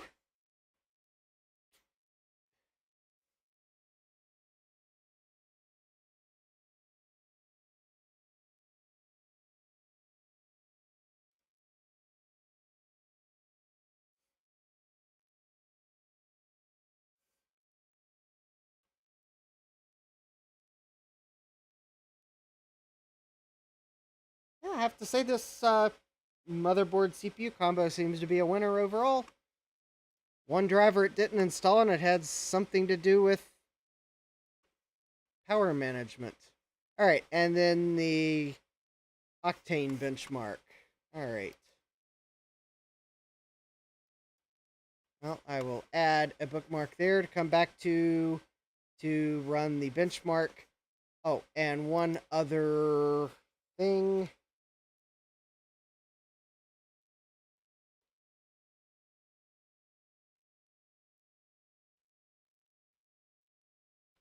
I believe that benchmark does run better under Chrome.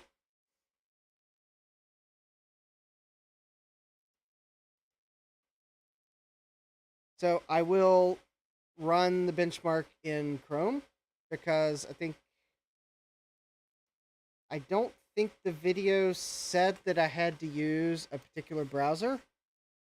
And it is the Google Octane benchmark. So I will run it under Google Chrome. I think that is permitted. Also, Edge is basically Chrome these days, or it's based on the same engine as Chrome. So I think I ran it on all 3 web browsers on the HP computer, and the Chrome and the Edge results were so close, it was like not.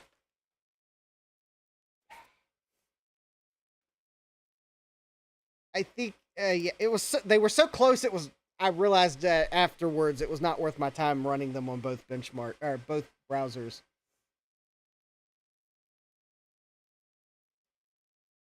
Yeah, actually, I'll go back to the video page. I do want to install these better drivers.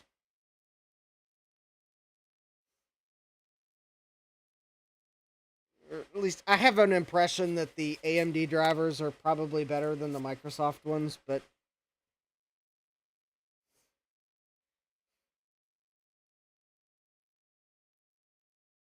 I mean, I could be wrong. I know AMD stopped updating them, but I at least know everything runs with the AMD Adrenalin drivers, so I'm just going to go with that. Sometimes it's good to use what you know works. Oh, I think I will have to install some DirectX redistributable. DirectX.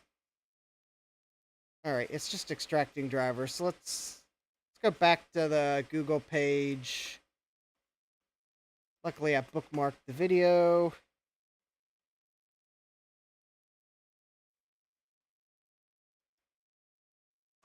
So basically, for just a recap, the rules are the budget is $100, or use the exchange rate if you're not in the US. Oh, hey, Tom Barber. Yep, I'm installing drivers. Yeah. No, my middle name's not driver installer, but sometimes I feel like that. So the parts in the budget are the CPU, GPU, motherboard, and RAM. And you have to run these 3 benchmarks. And then I got to demonstrate the most out there, unusual, or unlikely thing you can get your $100 PC to do. And I haven't figured out what to do there yet. And then there's some clarifications. Oh, but I think it's DirectX 10 is what I'm going to need to install. But let me get these Adrenaline drivers here. Full install, factory reset. All right, install.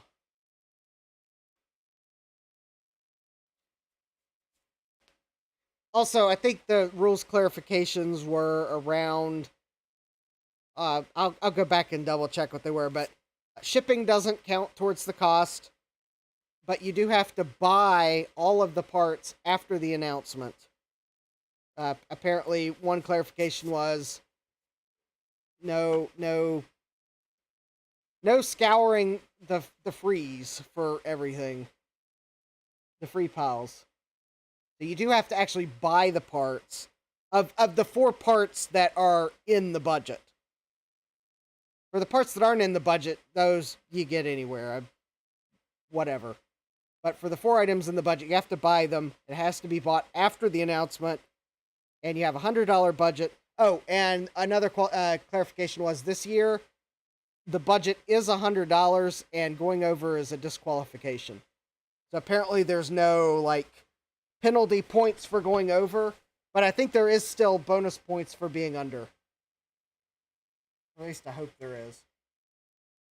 I don't know what the bonus points are, but...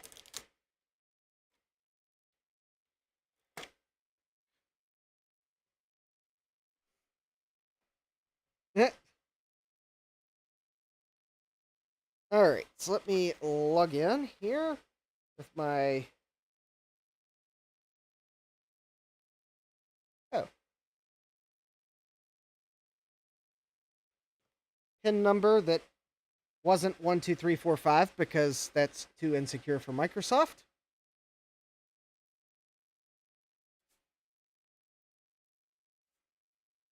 Good night, Eric. So far this is seemingly a decent build. So it does look like, so let me see here. Right now, for the audio record of the builds, let me go to...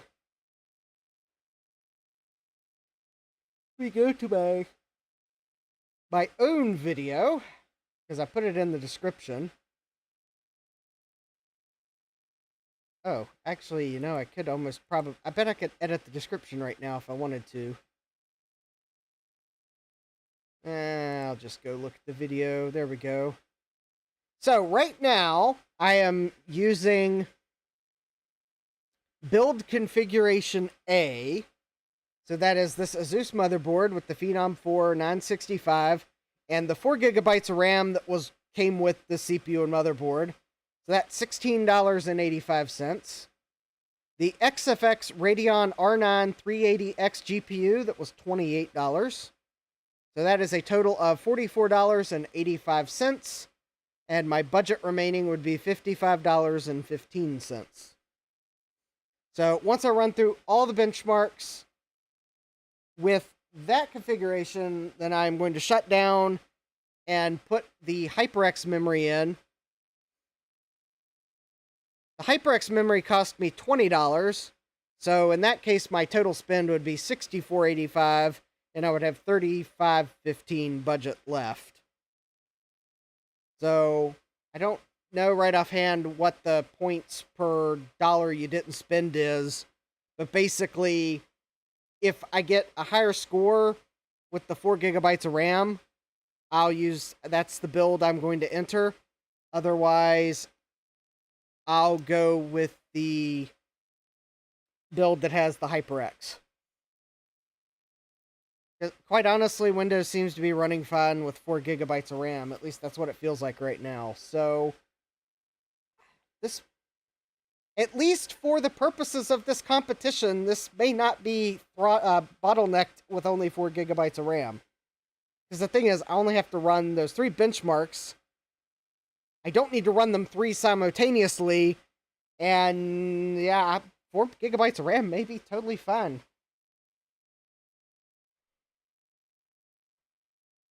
So, yeah, that's,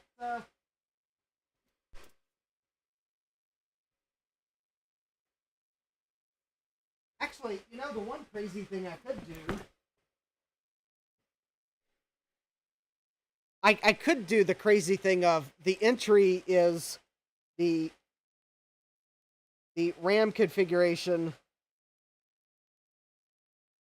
If the one RAM configuration, and then the crazy thing is, well, if you wanted to go this other route, here's the performance you would gain or lose, or, oh, you know how crazy this is? For this particular thing, it doesn't matter at all. Woohoo!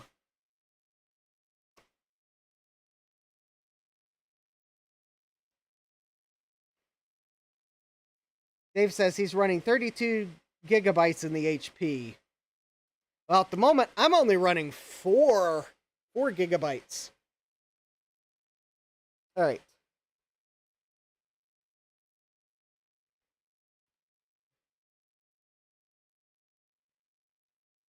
I just realized I need the DirectX redistributable here.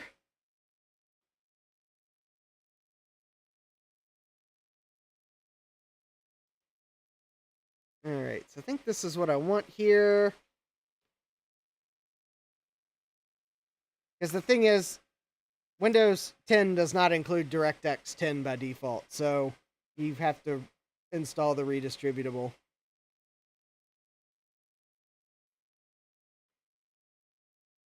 So I'm going to go ahead and, guess let me go ahead and, put that in downloads.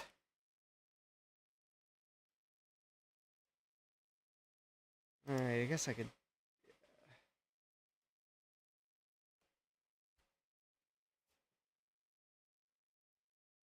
It's 10. Alright.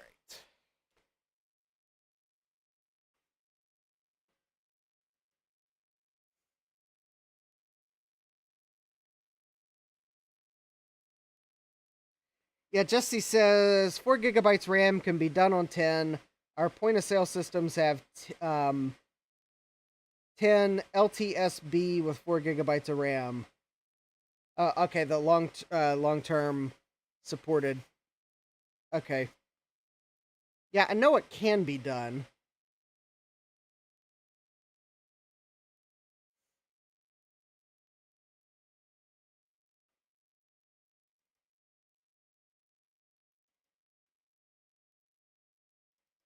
But quite honestly, for a build like this, I don't know if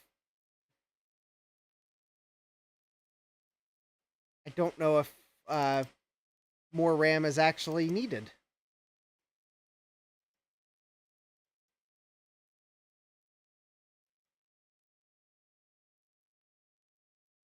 Alright, so we'll install DirectX, and then I'll install the benchmarks. Alright, one cool thing about this XFX graphics card, I know it's hard to see from this angle, but it's actually, while not running any graphics programs, the fans are spun down, so... Jesse says, I think one of my former coworkers did 2 gigabytes in his point-of-sale systems.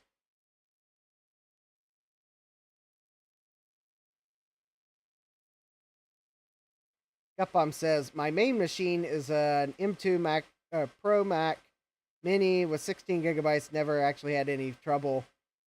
Well, this is a Windows computer with a AMD processor, although AMDs are, well, okay, I don't know how great the Phenoms were. I haven't gone back to look. Yeah, they're not Bulldozer, but Or maybe they are a bulldozer.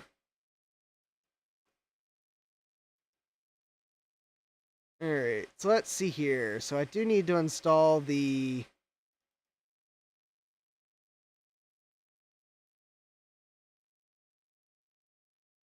performance test 9.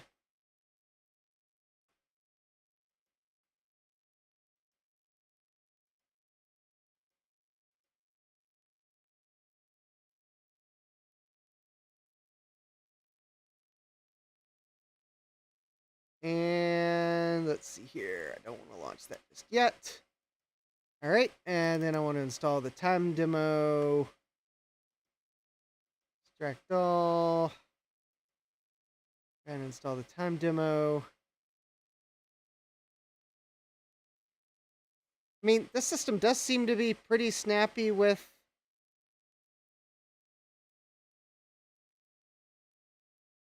this install. So what I'll do is for this stream, I'll run the benchmarks, but for the actual video where I do the entry, I'll rerun the benchmarks with a less cluttered Windows screen and also without my banners and everything on top of it, so that you can see all the whatnots.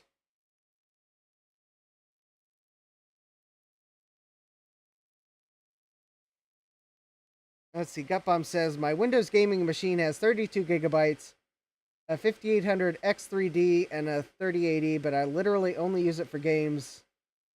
Oh, and for EEPROM programming, because my programmer doesn't work on Mac. Yeah. Oh. What are we waiting on, Windows? We're waiting on something.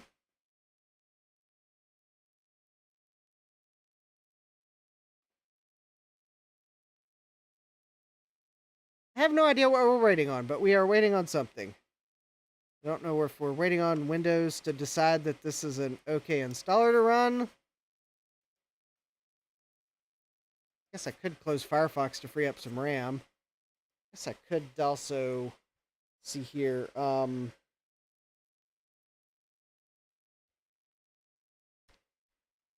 Task Manager.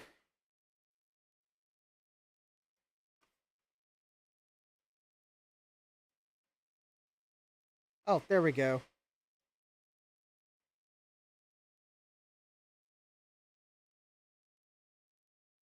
Well, we don't seem to be too constrained at the moment.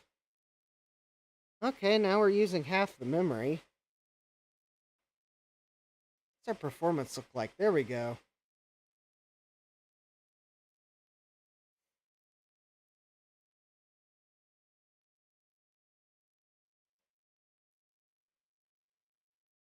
Okay, so we're using half the memory, 30% at 20, 38% of the CPU. We'll call it at that. Okay, there, CPU just dropped because I think it was decompressing something. All right.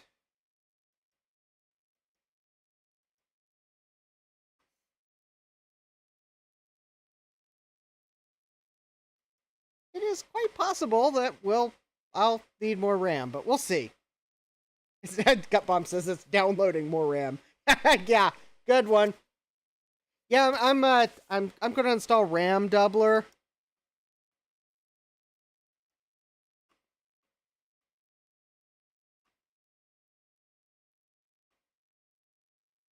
All right, so the 3 benchmarks are, and I'm going to actually pull up the, let's see here. This is the point where I'm actually going to pull up the rules on my computer so that I can see them while I do this. Oh, wait, no, I don't want my videos. I want watch later. Watch later. And then I'm going to scroll down because I have a lot of videos to catch up on.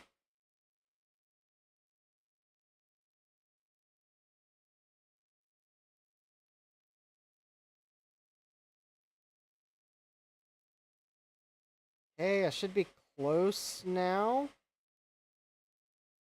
Let's see here.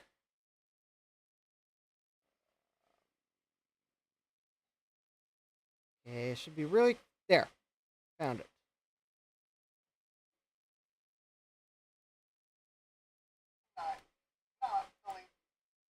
All right.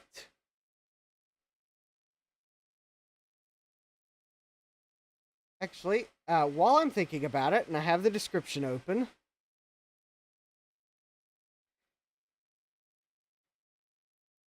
I'm going to copy the... There we go. Save. All right, I did the thing.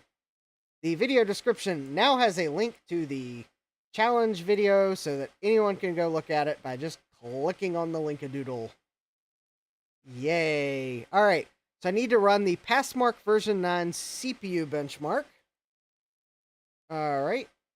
Good night, Gut Bomb. All right, SadMac356 says, my main has 8 gigs of RAM, an i7-8750H, and a 1050 Ti, but it's also a laptop. Actually, it's not a bad laptop. All right, so I guess I should probably let this benchmark make changes to my computer, although I think that just lets it directly access hardware or whatever. I'll continue my 30-day evaluation, thank you. All right, so CPU mark and run. Yes, I want to run all CPU tests. Oh. Still performing system, collecting system information. Okay, whatever. Will you tell me when you're done? Or do I have to guess that you're done? I guess I've got to guess that it's done. All right. Will it run it now? There we go. All right. And we are off to the races.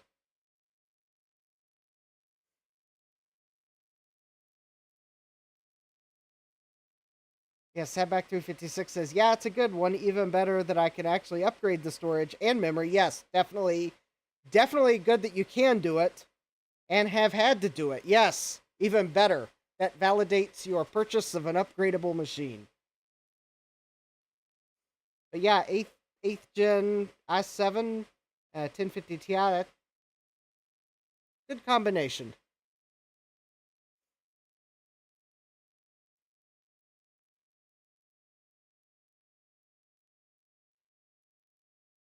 I should have probably written down what the HP pulled on these benchmark scores, but, well, that was the other thing I was going to compare that to. The silly thing is, I was actually in the video going to at least show what the thrift shop find did with the cheap graphics card and memory upgrade, because I'm like, well, why not? But I'm also trying to think of just something silly to have it do, like, I don't know. For all I know, maybe I'm just going to set it up so that it can run DBAN or something silly like that. Because I got a bunch of IDE drives I need to wipe. I mean, it doesn't have a floppy controller, but I wonder if I can find a PCI floppy controller. Now, that would be hilarious. All right, so our CPU mark is 4105. I think that might be the score. Integer math, 6275. Prime numbers is 17. Compression, 4885. Physics, 231. CPU single-threaded, 1174. Floating point, 4509. Extended instruction, SSE is 17. Encryption is 887. Sorting is 3560 for a percentile score of 33%. 4105. I think that is probably the score. I will rerun the all right, so 4105. So for my entry, I will rerun these and like run them like because the rules don't say that I can't do it. Run them like best of 3 and capture it all in a clean HDMI capture. For now, I'm doing getting an indication of which of the memory configurations might be better. I think I will. I may also reboot between benchmarks when I do it for real.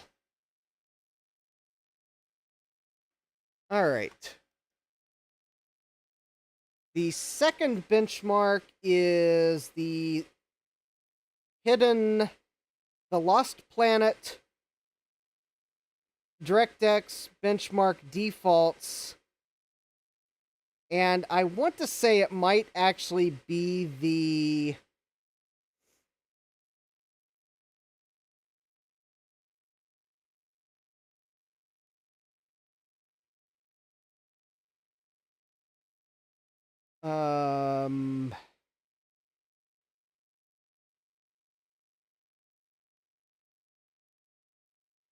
let's see, I'm looking for it in the mystery benchmark. All right, I'm going to start this performance test. Oh, is this program silly in that I got to use the keyboard? How quaint.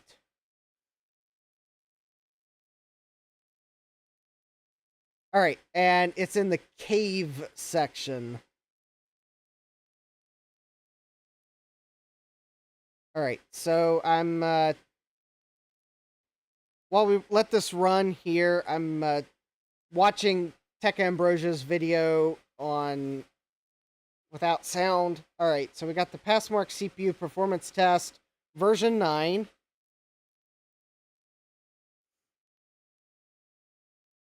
Go to the CPU section and run the benchmark there.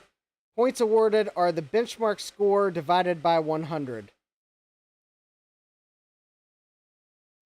Okay. So with 4 gigabytes of RAM, my score would be 41. All right, the second benchmark is Octane.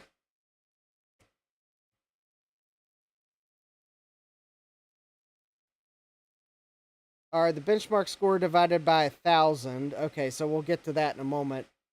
The GPU test, DirectX test, see, blah, blah, blah. Come on, get to the... All right. I don't think we're in the cave section just yet. Or I missed it, one. The Lost Planet benchmark. Run the benchmark at default settings. It should run at 1280 by 720, 32-bit color. Your points are awarded equal to your average frames per second in the cave section. All right. So now I know what my score is.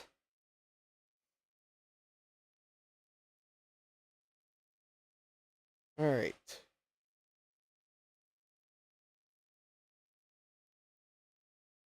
Oh, I don't think it's gotten to the cave section yet. So, okay, let me get back to the chat here. Or I missed it. All right.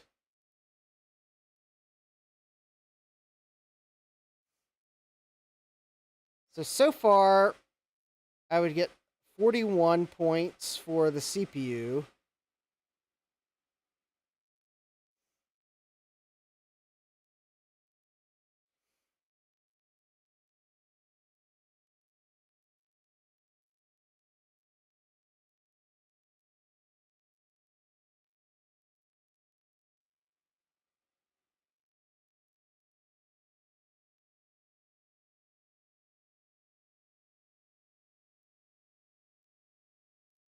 All right. I think it might be about to get to the caves, maybe? All right, so that was the snow benchmark. Here we go.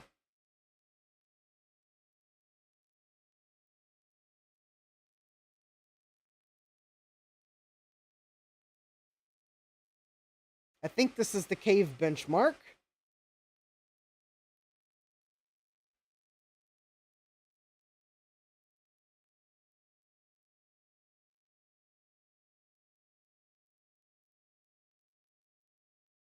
And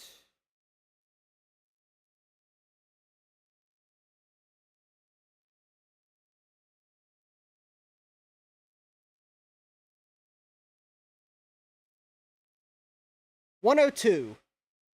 So at the moment, it looks like I would get a 102 from the cave benchmark. Or at least that's right. So 41 plus 102. All right, I guess I can close this. And I guess I could. All right. And now let me go grab the Octane benchmark, which I think is actually online. And actually, I'm going to run it in Chrome because Firefox's Java engine is not that great.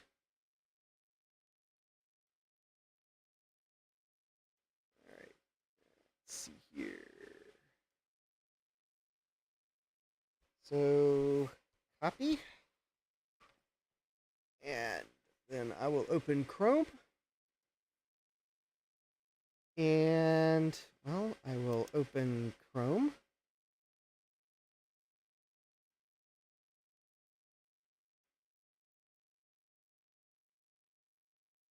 I will install Chrome, and then I will open Chrome, because I guess I didn't install it. I forgot to install it. All right.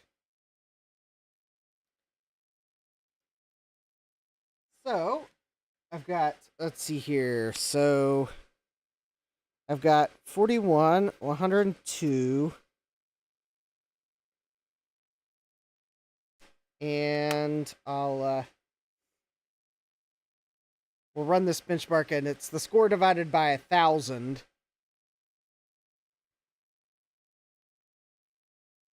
And then I guess I'll have to, let me go see if there's a clarification on the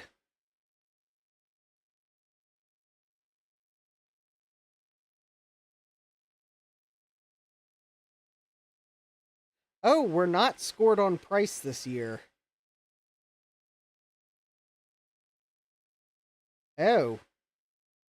So actually it looks like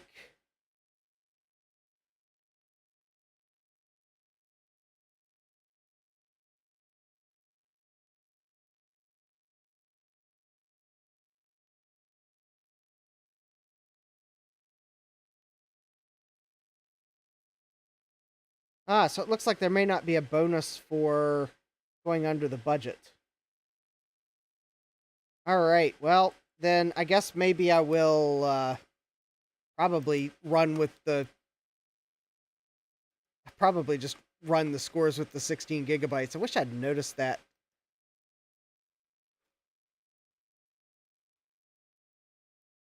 Because maybe I didn't have to go for... No, of course I had to go for eBay cheap. Because that's the only way I buy the things I later regret. And there you go. And now you know why I probably regret more things I buy on eBay than I should. I go cheap.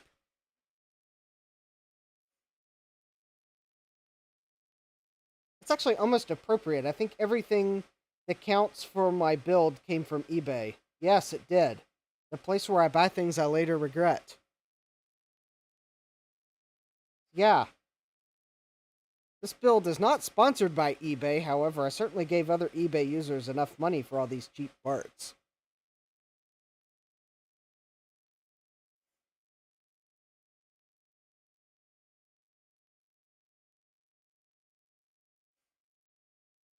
All right, and Octane score 23,774, so score divided by 1,000.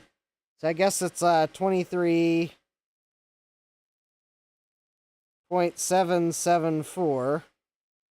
102 and like 40 was like 41.05.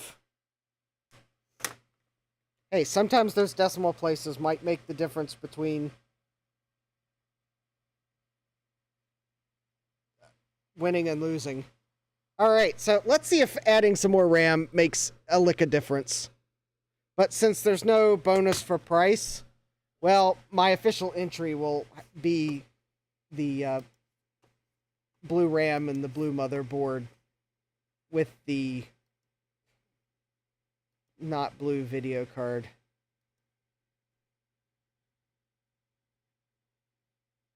Okay, challenge. Can someone find me a cheap Radeon Pro video card? Full height. None of those half-height shenanigans. That is at least as performant as a 380X and has to cost like $35. And it needs to have a chance of working too.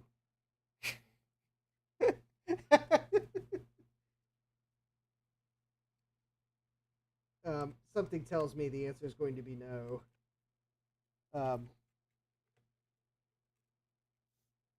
Maybe I'll just have to get some plastic paint and spray paint the fan shroud on this blue so that it matches. I'll have the only blue XFX card in the US until everyone does it because they think it's such a great idea, and I will be sure to point out to everyone that it is not a TikTok trend because I don't TikTok. I refuse to TikTok.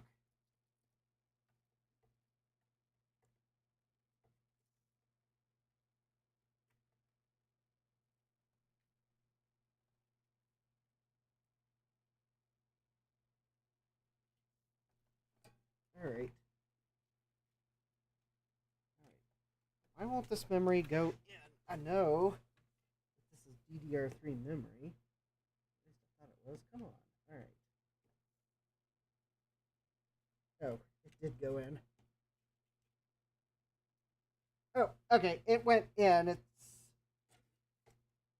just having trouble seating it because of the flexibility of a cardboard box. All right. Well, this is why sometimes you just gotta kind of stick your hand. There we go. All right.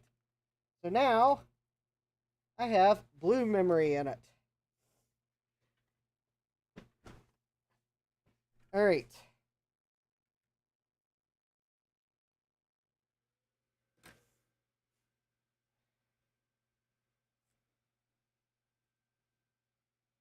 Actually, maybe I should go into the BIOS and like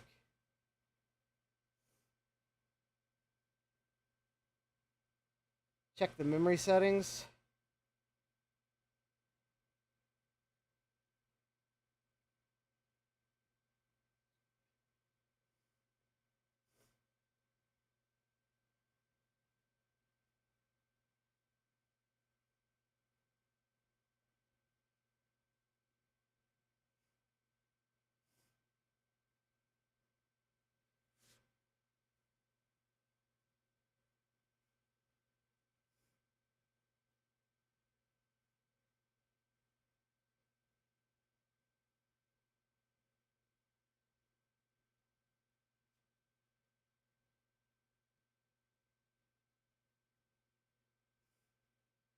All right, let's see if I can't. All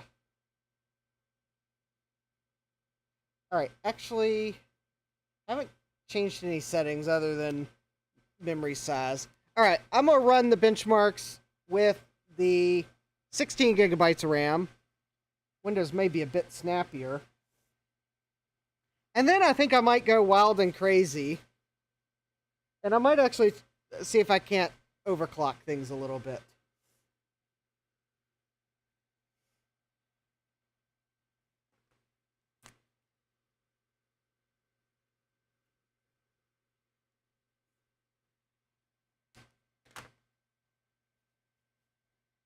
So I guess with 4 gigabytes, my score is about, see,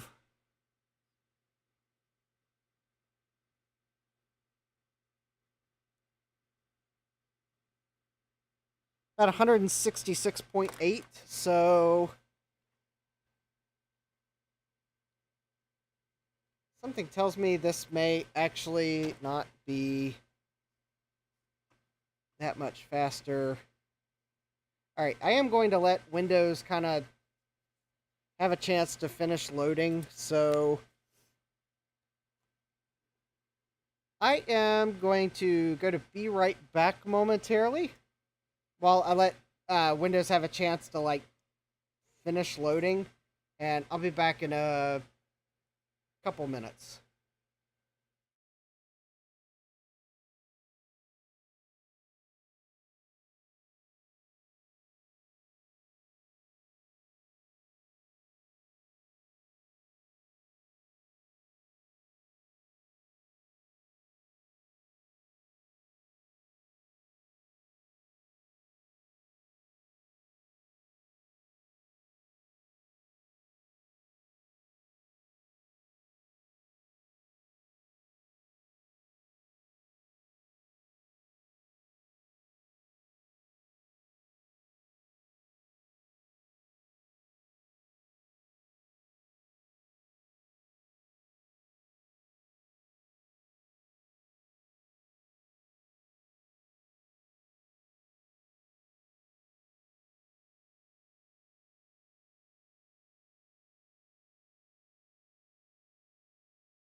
Okay, so Windows has had a chance to do its thing.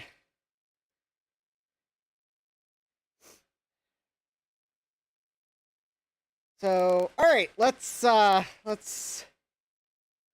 run these same benchmarks with all this extra RAM. What am I going to do with all this extra power?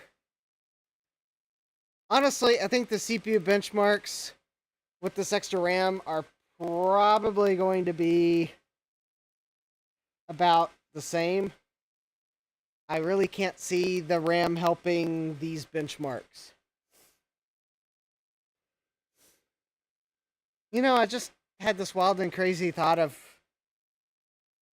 running the benchmarks with the integrated graphics on this processor.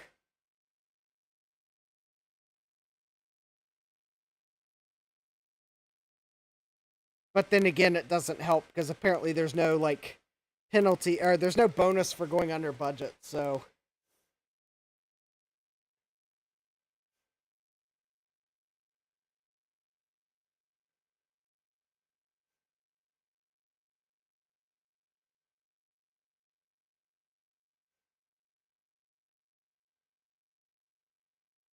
also, if anyone, also I guess another thing would be cool, especially if you could find it on eBay, the place where I buy things I later regret. Um, a black case with blue highlights that isn't someone just simply spray painting it on. It was a mini ATX, micro ATX, 4-slot ATX format. That might be cool to put this in. Oh, that's interesting. The score dropped with more RAM.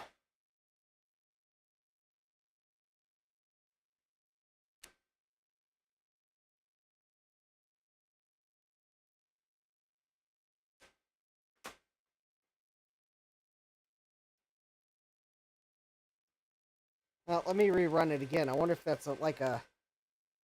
It's probably a good thing why when I actually do the video, I'm going to do the best of 3 benchmark. But, wow, that's interesting. It might have dropped with more RAM. Because I didn't think these Phenoms had the memory controller in the CPU.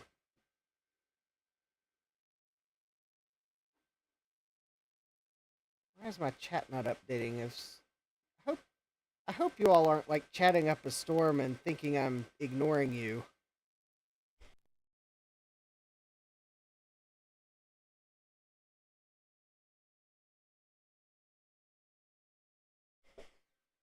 No, it's just the I guess the 11:30 lull because it's getting late. Oh well, at least I'm running benchmarks. I know it's not the most exciting thing in the world, but it's got to be done to figure out how well my cheap PC challenge PC might actually perform.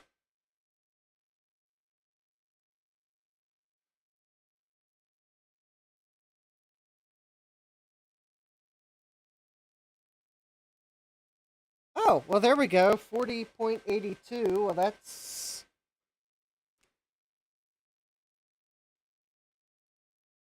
Alright, well, that tells me that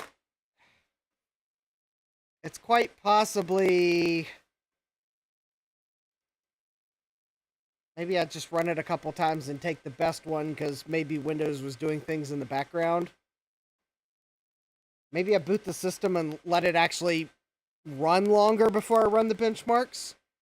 Because I think the first time I ran it, I did let it run longer.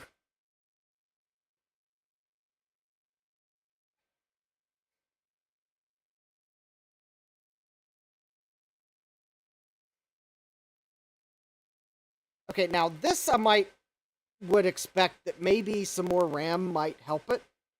Because it would be able to, like, load more of the graphic assets into RAM to be able to then load into the GPU faster. So I could see this actually scoring a little bit better with 16 gigabytes. Or at the very least, it shouldn't be worse.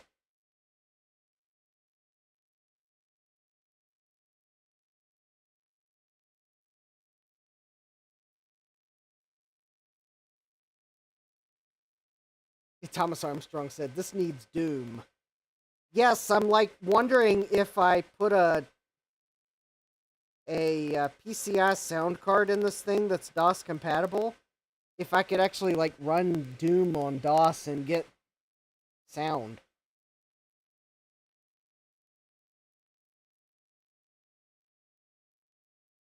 Granted, the graphics card wouldn't be... It's probably not optimized to run under DOS, but it's not like we need it for its 3D capabilities. Although, I mean, I could put a PCI graphics card in it too. I could put a graphics card that's a better performer under DOS.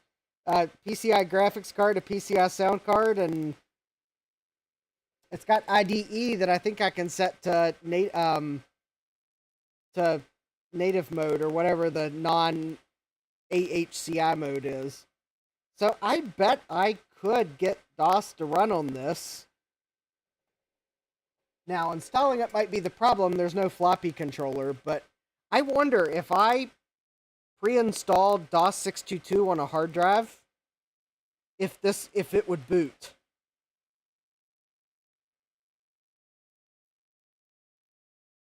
Maybe that's the crazy thing I need to do for the video. Maybe that's it right there. I get my best Trident best PCI video card, nice PCI sound card that has DOS compatibility, pre-install DOS 622 on an IDE hard drive, put Doom on it, and maybe a couple other nice DOS games that run on Sound Blaster, and I make it the world's least power efficient DOS gaming system that probably will run things way too fast. Thomas says DOS on a USB stick. I mean, I'd have probably use free DOS at that point, but no, I mean, I want run DOS 622, and I think for that I'd have to install it on an IDE drive.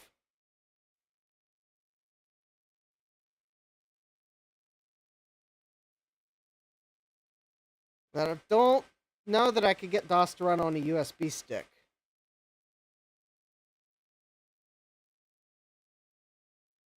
Could be wrong. Oh, no, average F frames per second. You need to go up again. Come on, go up. No, you can't be lower with 16 gigs of RAM. There we go. That's better. Oh, 101. Okay, well, I guess... Okay, close enough.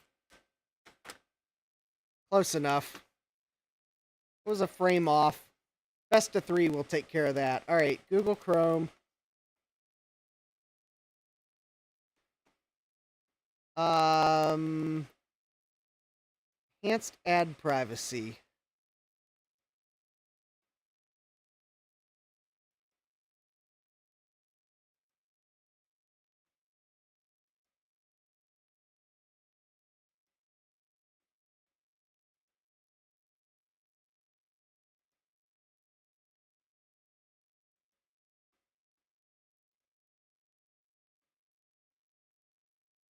There we go. That's better.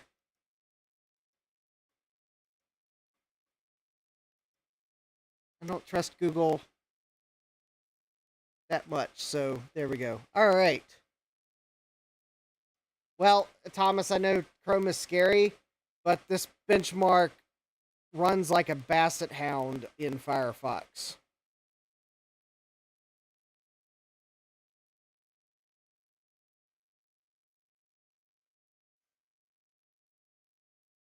I mean, I could use Edge. I think it gets about the same score, but yeah, this benchmark does not run... Firefox does not have as good of a JavaScript engine as Chrome. The rules don't say that I have to run it on a particular browser.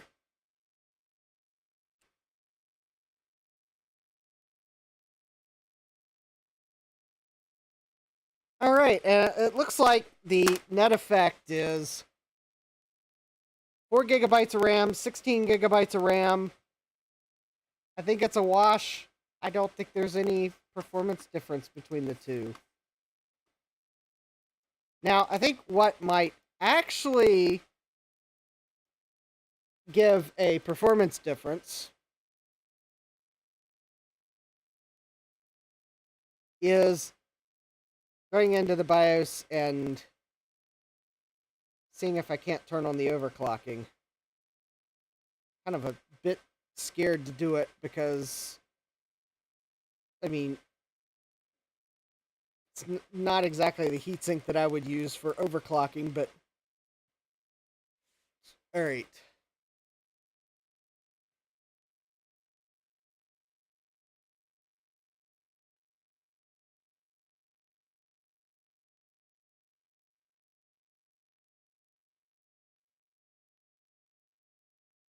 What are my choices? Over 3, 5, and 7. Alright, well.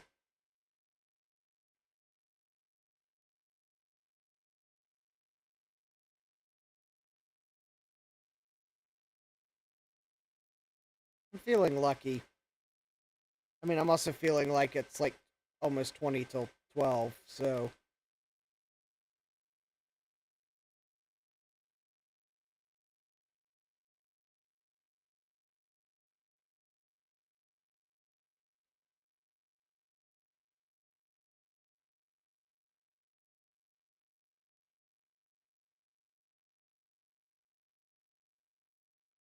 I don't think I want to set those values. Nope, nope, nope, nope, nope.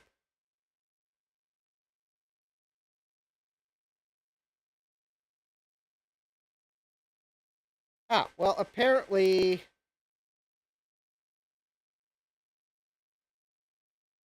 this board doesn't do the overclocking profiles. So let me see if I can see the label on this HyperX memory to see what it runs at. Oh, of course the label would be somewhere where I can't actually see it with the system on. Alright, fine.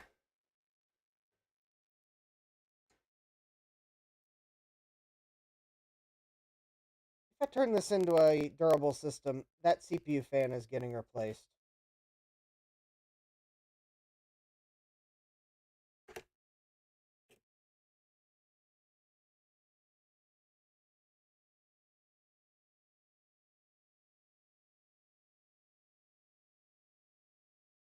I think these are 1600. I don't know what, I think that might be 800 megahertz. Is this DDR2?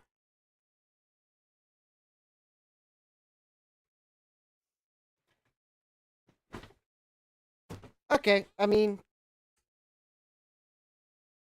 what's the worst that happens? The system crashes, I go into the BIOS, and I set lower settings. Oh, good night, Dave. I'm just gonna play with the overclocking here, see if I can improve my score. Alright.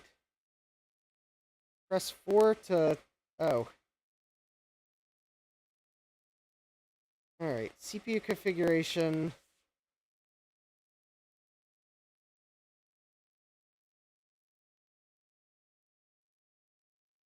Oh, maybe I should turn on the core unlocker.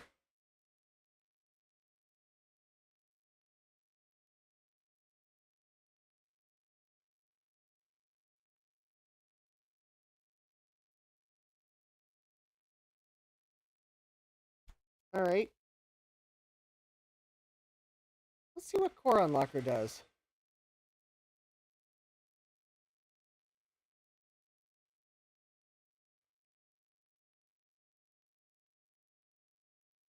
Alright, looks like it might be...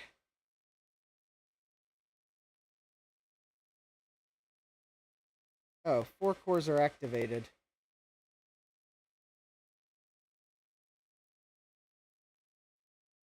Oh, wait a minute.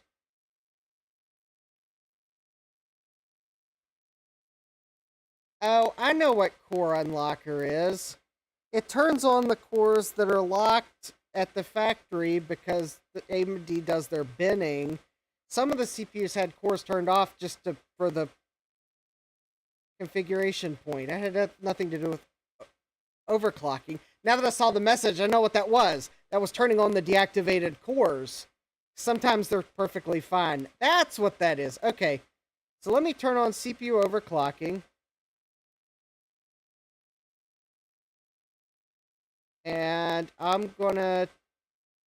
Okay, we'll go for 5%. I'm not gonna overclock that. GPU... Oh, that's, I think, the onboard GPU. So let's... And memory clock, I am going to set that to manual. 800 megahertz. Auto... Speed will be based on the serial presence. Alright.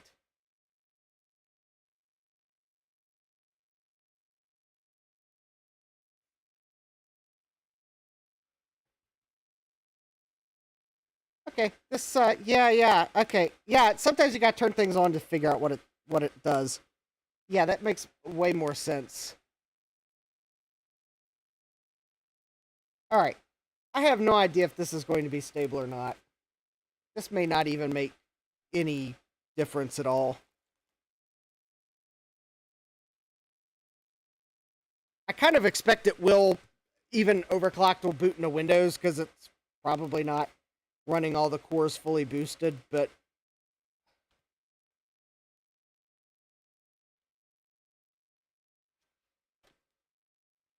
All right, I guess let's see what manager says. So task manager says that I'll also use this to know when it's finished loading. Oh, it still says the speed's 3.4 gigahertz. Okay.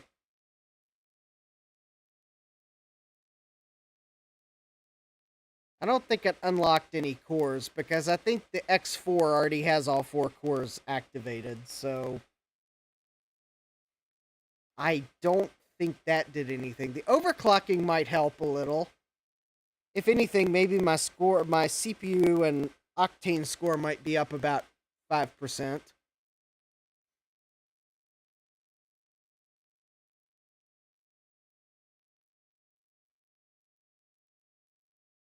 See, that's why I was waiting to run benchmarks. There's that little CPU spike. Windows is still starting things up. There we go, another little spike. I think it'll continue to do that for potentially the next minute or so.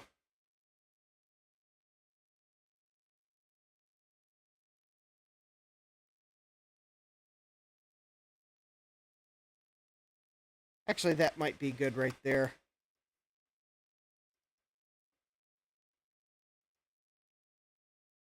It kind of seemed to plateau. Okay.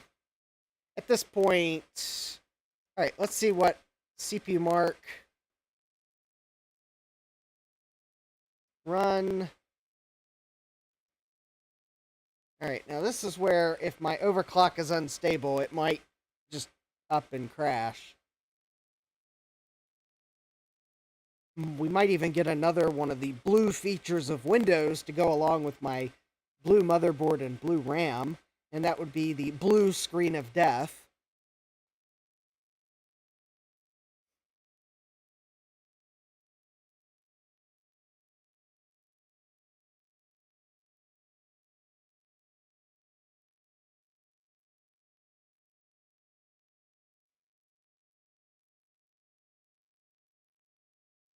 I mean, let's see.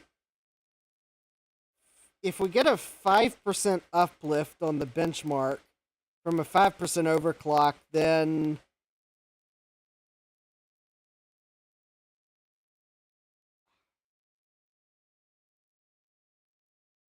well, we'll see. I mean, I think 5% might be noticeable.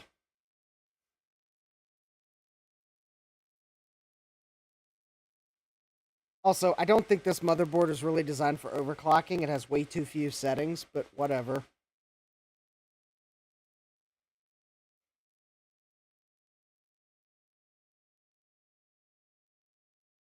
Oh, okay. Yeah, that 4284. That's like almost 2 points better than previous. Okay, that was a small but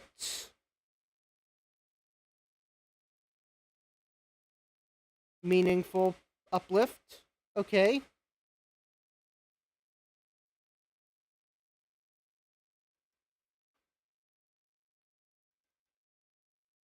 All right. Let's see. I doubt Lost Planet is going to show much of a difference because I suspect it's GPU bound. Yeah. Yes, I think this motherboard, to Jack68K's point, this motherboard was designed for people who aspire to overclock but don't actually. I mean, to be fair, if you wanted to go through the manual settings for overclocking, I think it had all the settings to do so, but I don't aspire to do that level of overclocking. I mean, it would be nice if it had a, like, where I could actually know that it was using the correct SPD profile for the memory, because it said it was automatically using the SPD data, but a lot of these performance DIMMs, the first entry is like a default lower speed that works with everything. So, yeah, Jack68K says placebo effect.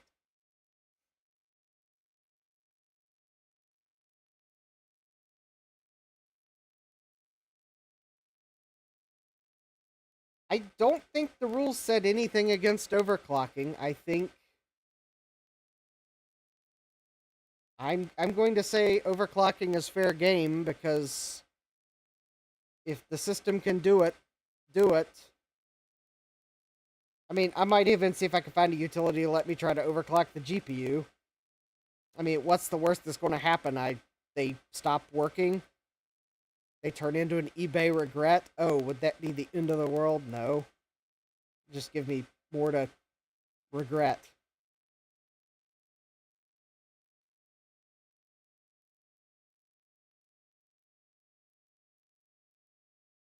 I suspect the octane benchmark might actually be able to show a difference. Yes, also notice how you're not hearing any beeping while this runs, because this GPU can definitely draw enough power to make my uninterruptible power supply angry. So, yeah. The problem was I had the plug for this computer in the battery-backed outlet, and my UPS is not big enough for two computers when one has a power-hungry GPU. Yeah, yeah. Jack 68K says, self-inflicted regret from melting your GPU. Yeah. Well, I mean, worst comes to worst, I can use the recording of this live stream on the video if I did melt it. So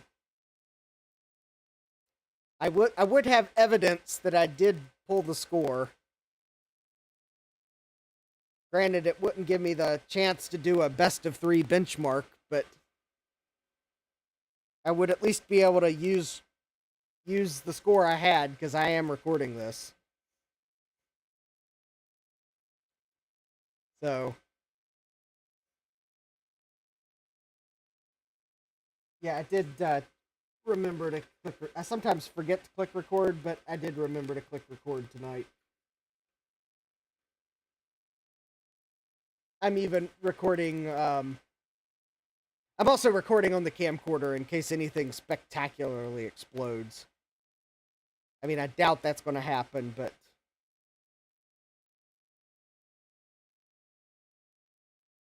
Oh, actually, maybe this benchmark wasn't GPU bound.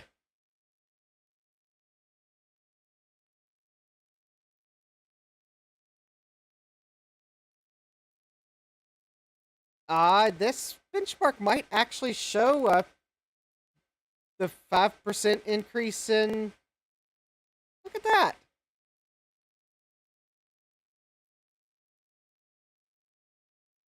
Well, sure enough, that benchmark shows the 5% uplift in CPU speed.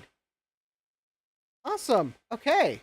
So this benchmark actually is CPU bound on this computer.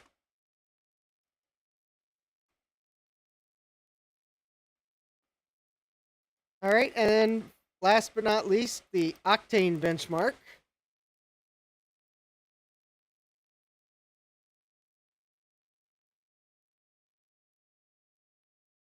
Yeah, I think I'm gonna go in the BIOS and try 7%. At this point, I'm willing to try it, especially if a couple more people would smash that like button.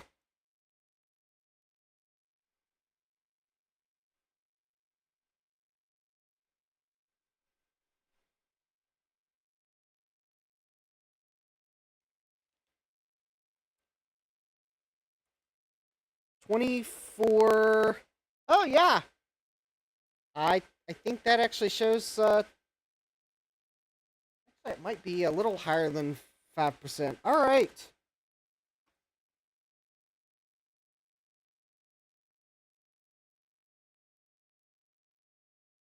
Actually, let me see. I got a photo 23. Oh, okay. I got about 5% higher. Okay, that tracks. All right. Well, I'm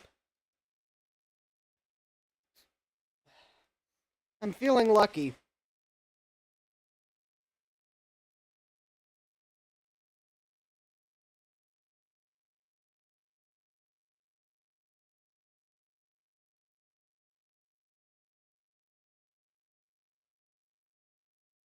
And actually, I may even see if the AMD Adrenalin software included anything for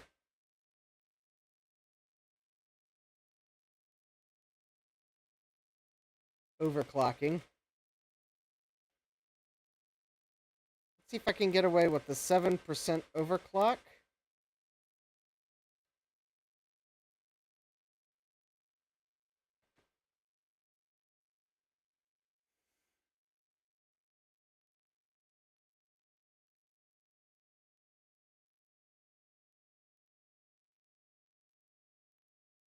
Okay. So far, so good.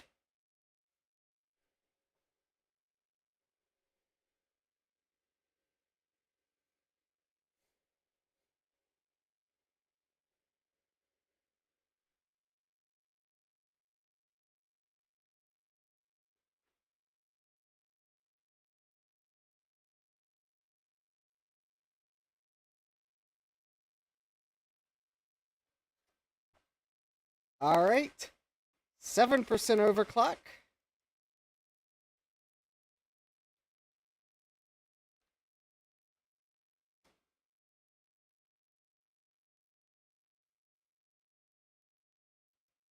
Almost.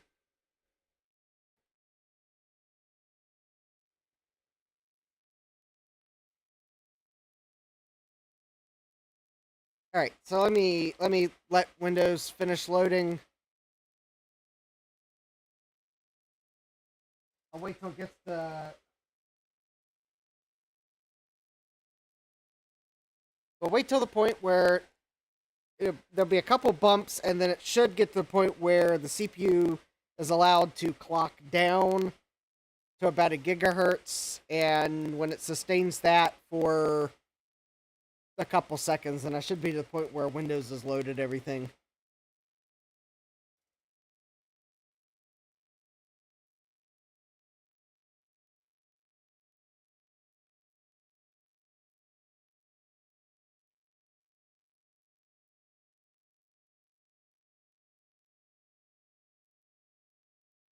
There we go. Yep. All right, we're down to about a gigahertz. Oh, there was just another bump.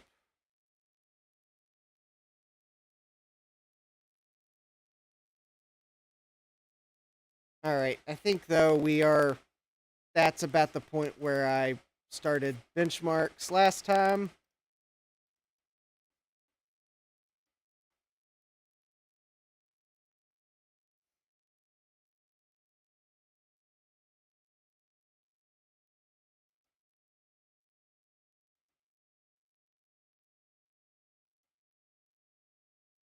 All right, and we are off to the races. Windows, discovering random background tasks you never heard of. Yeah.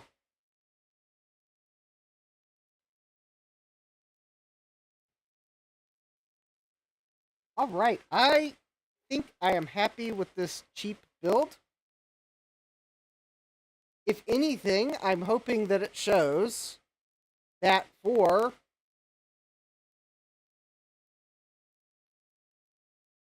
I think it's about $65. It's possible to have a decent little Windows 10 machine, especially if you have a couple of parts laying around you can put together. Or if you don't mind your computer sitting on top of the motherboard box forever.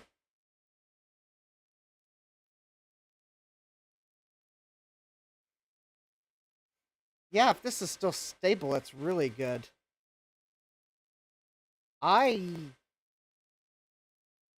I am impressed with this heatsink and processor. It looks like I did pull a 7% overclock. 4352.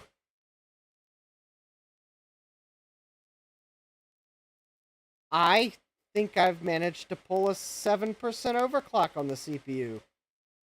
Awesome.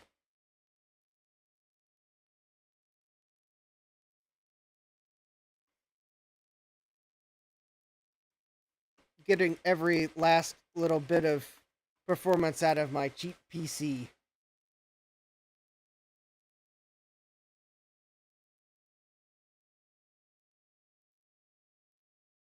And who knows, maybe for December, This motherboard might make an appearance for some wild and crazy DOS attempt.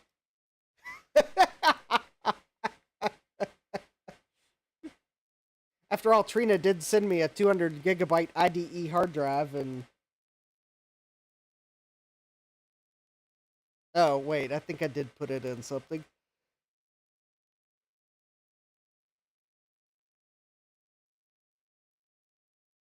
Alright, well, let's see what the... Jack68K says, quote, may contain unforeseen problems, and that's different from shipping versions of software. How exactly? Yeah, seriously.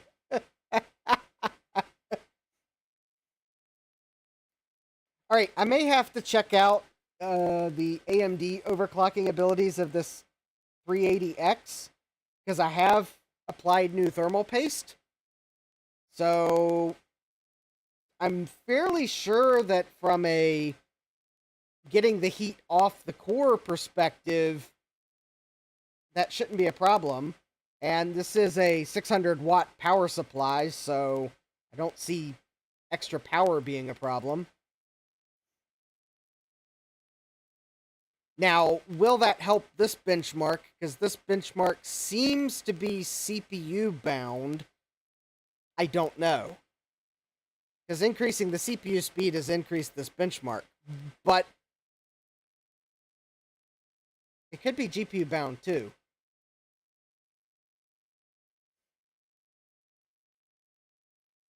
I mean, on the cave scene, it could be GPU bound. Because it's certainly getting a higher frames per second score in this snow section than the cave section, so... I don't know. Maybe I should try to overclock the graphics card with a modest overclock and see if the frames per second increases. Jack68K says, many days at work are consumed by, quote, unforeseen problems. Yeah, seriously.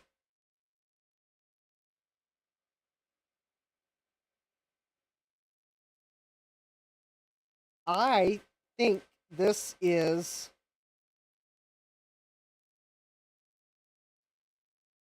Alright, okay, I'll tell you what. I know it's getting late. If the AMD Adrenalin software will do it, I don't know if it will or not, then I'll try a modest overclock and rerun the Lost Planet benchmark. If it won't, I'll see real quick if XFX has a utility. And if they do and I can install it real quick, then I'll try a modest overclock and rerun Lost Planet. I'm not going to rerun all the benchmarks because the other two are CPU benchmarks. But I'll rerun Lost Planet. If I can quickly overclock it, then I'll just try a modest one to see if it even responds.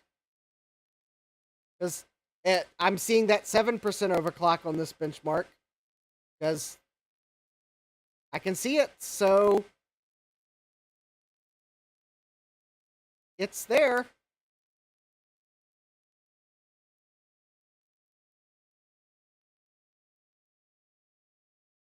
$108? Yeah. So that CPU overclock, that was like, I think basically it looks like it's going to be about 7 free points on that benchmark. Okay.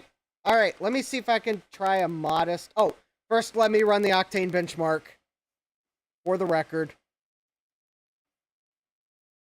In case I do melt the CPU. Or GPU. I at least want to have on the record the Octane score, so with the 7% overclock, and then let me see if I can overclock the GPU real quick. I am interested. If the GPU overclocks, then I can always go back and fine-tune the overclock and find the sweet point. So, but yeah, this machine, other than the fan being a little bit loud, I think I could see this being like a playing like some lightweight games or oh, there we go. 25 320. Yep, I see the 7% overclock there. I mean, okay, so this probably isn't going to play your like brand new games that well, but I could see this being a machine for playing some of the like less demanding games like I don't know, maybe CS:GO, or I'm probably showing that I don't play that many games or something like that. I don't know. Gaming performance. Kind of like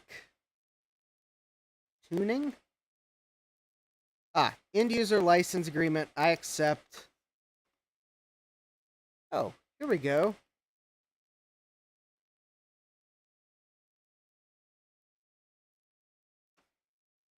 GPU tuning.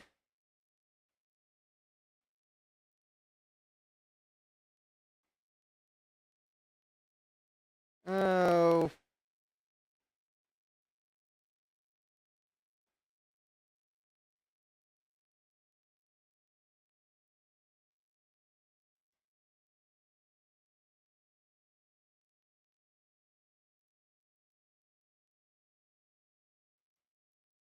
All right.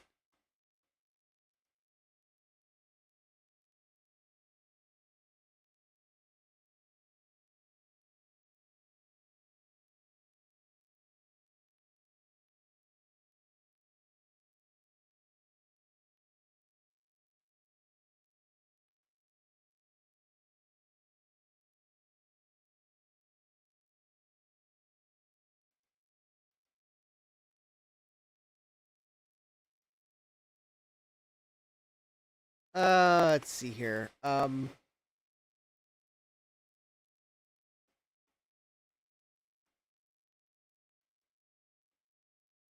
wait a minute. Global. Trying to think here. Is there like a help? I could use a little bit of help here. AMD.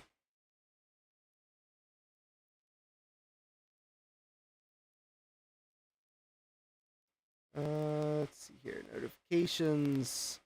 Oh, there it is.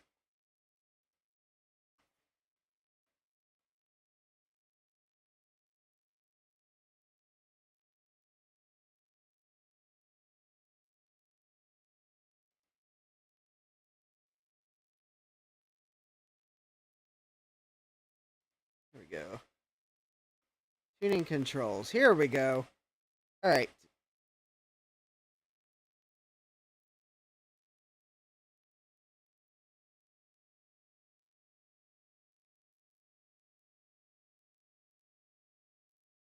So if I go to tuning. Oh. Tuning.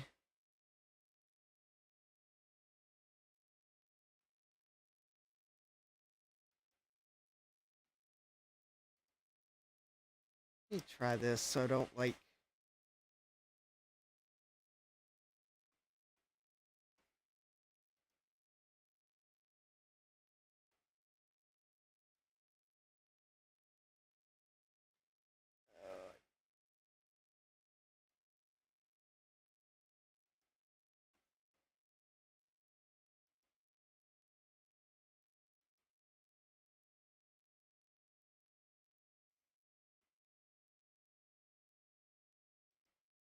Oh, maybe I should just turn tuning on.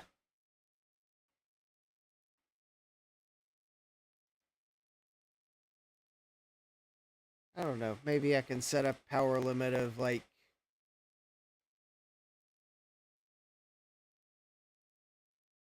3%, maybe?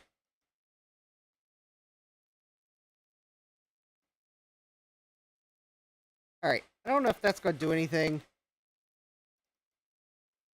But I did it that way just so that if that goes horribly wrong and crashes, then at least it won't be active when Windows loads. But if that does do something to this benchmark, then hopefully it'll reflect.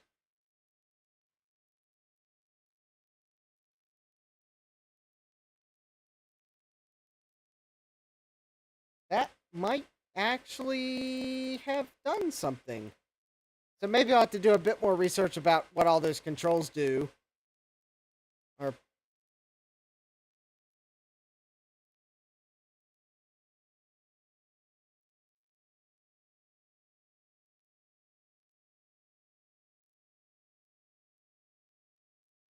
I mean, I am letting the card. I think I had 3% extra power, so not a lot. I'm hoping it's not enough to like melt the card.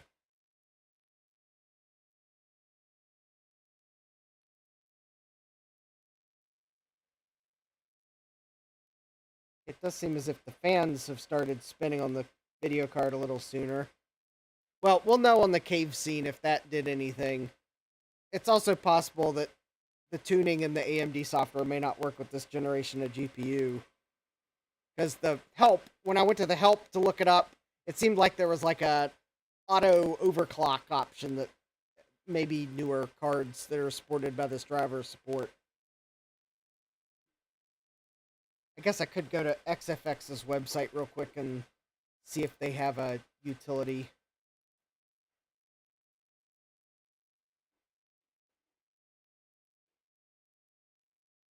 Alright, support, drivers and downloads.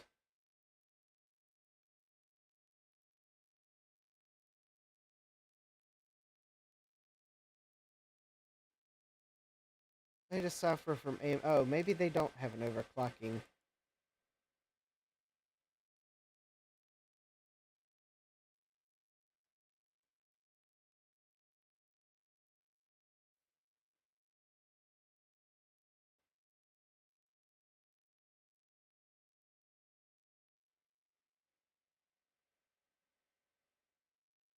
Or maybe what I need to do is actually look up what the normal clocks of this card are and just like add a little bit to it. Although I'm hoping that maybe by those settings in the software might have actually maybe we'll let it boost a little more without me having to fool with the settings.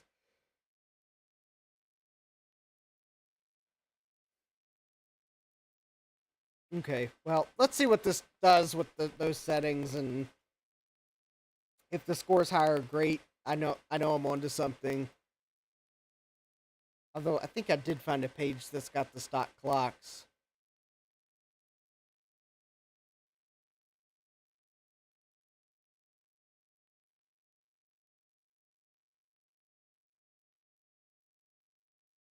Well,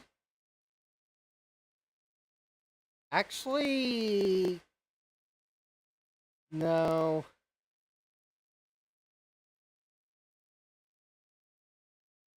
That's about the same. I don't think my GPU overclock attempt did anything.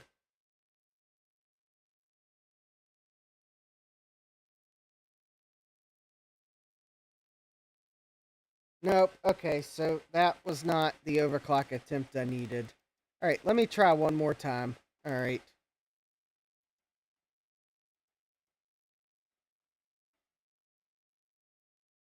Advanced control, max frequency.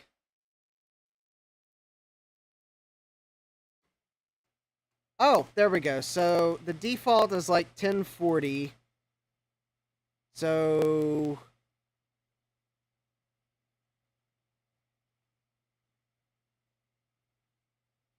maybe okay. This article I found for it's for a Strix card, and Nantec was able to get it up to 1100. 6.4 gigabyte bits a second memory clock.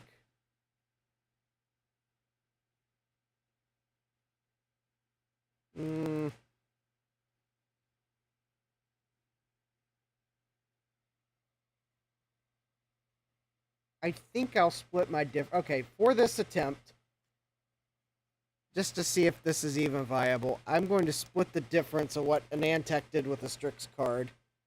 And I will allow the GPU to go to 1070, which is about halfway what a Strix card did. And I will let the RAM go to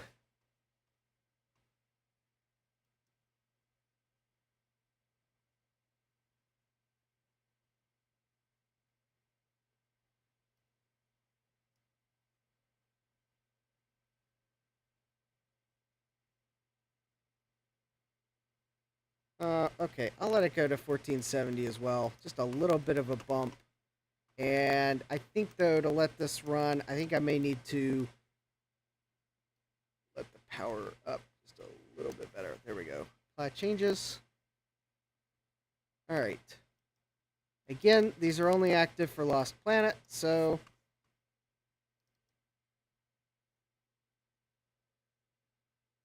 All right. I think this is a modest overclock. I think with fresh thermal paste, this might actually work if I've got a decent core.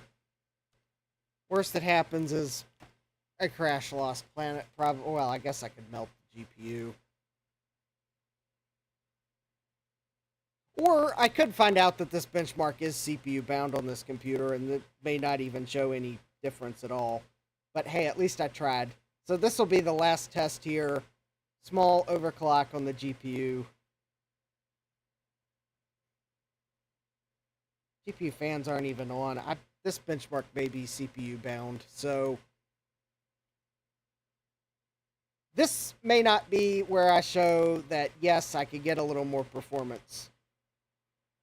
So maybe the other crazy thing I'll do is maybe I should actually find a DirectX 12 benchmark and run that, and maybe that would actually be able to show a benefit from overclocking the GPU. Or maybe I change the settings of this to run at like 1920 by 1080. Okay, the fans are spinning though. I'll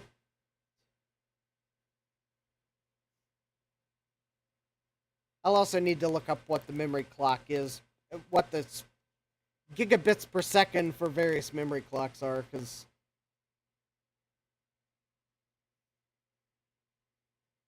this is like GDDR 4 or 5 or 3 or ABCDEF RAM, and I don't know what the math is to go from memory frequency to gigabits per second.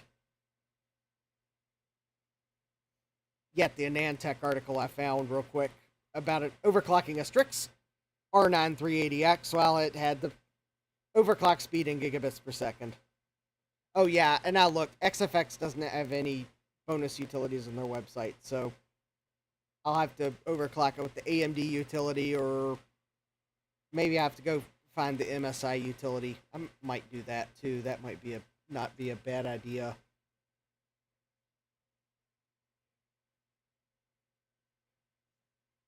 Okay, at least Jack68K is agreeing with me that memory speed terminology is complete gobbledygook.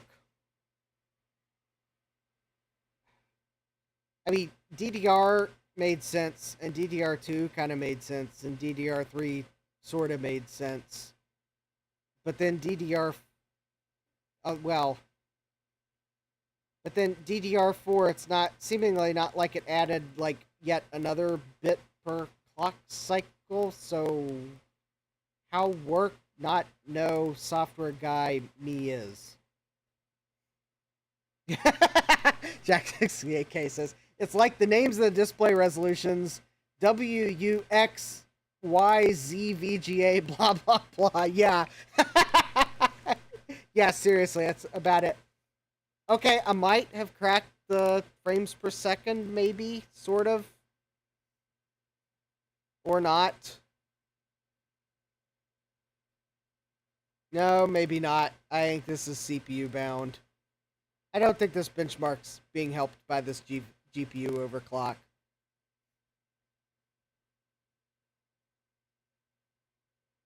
I guess it was a valiant attempt, but no. This benchmark's CPU bound. All right, so what did we learn today? We learned that I can occasionally buy cheap parts from eBay and not regret it. We learned that I might as well delete that profile for Lost Planet because it's CPU bound.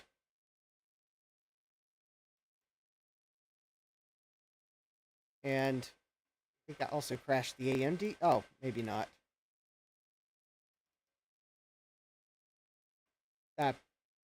Okay, maybe I did crash the AMD software. Okay, global tuning. It's all disabled. All right. Didn't want there to be an overclock that I wasn't expecting there. All right. So I guess I learned that my attempts to not spend all the $100 doesn't help me earn bonus points, but maybe I can convince Tech Amber to do like an honorable mention for like maybe points per dollar. So that way, at least the folks that didn't spend the whole budget might have a shot at getting an honorable mention based on they didn't spend their whole budget, even if the main winners are who gets the fastest system for $100. So, Tech Amber, if you happen to see this, maybe consider an honorable mention for points per dollar spent for those of us that tried to go cheap.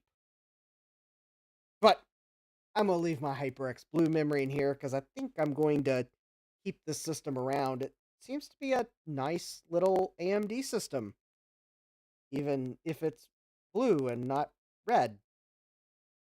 Whatever, Azus. All I have to say, though, it's kind of... There we go. That they used blue instead of red for AMD. Maybe I should put... Hey, there we go. Maybe I should use this as the case badge when I get a case for this computer. Since I don't have the Asus badge in the box. Yeah, I think we learned that this Asus motherboard is less sus than expected, yes. Thomas Armstrong says, upgrade it to the max. Well, I don't think there's many Phenom processors I could go up to. And I think I'm just going to find a blue case for it. Jack68K says, it could be a decent Linux box, too.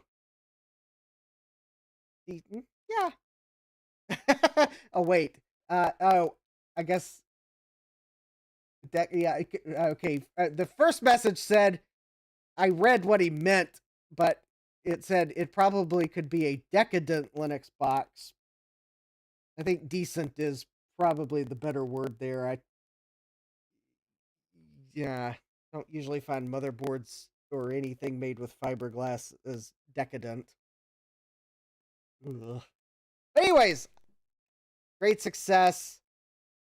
This will be my entry for the Cheap PC Challenge.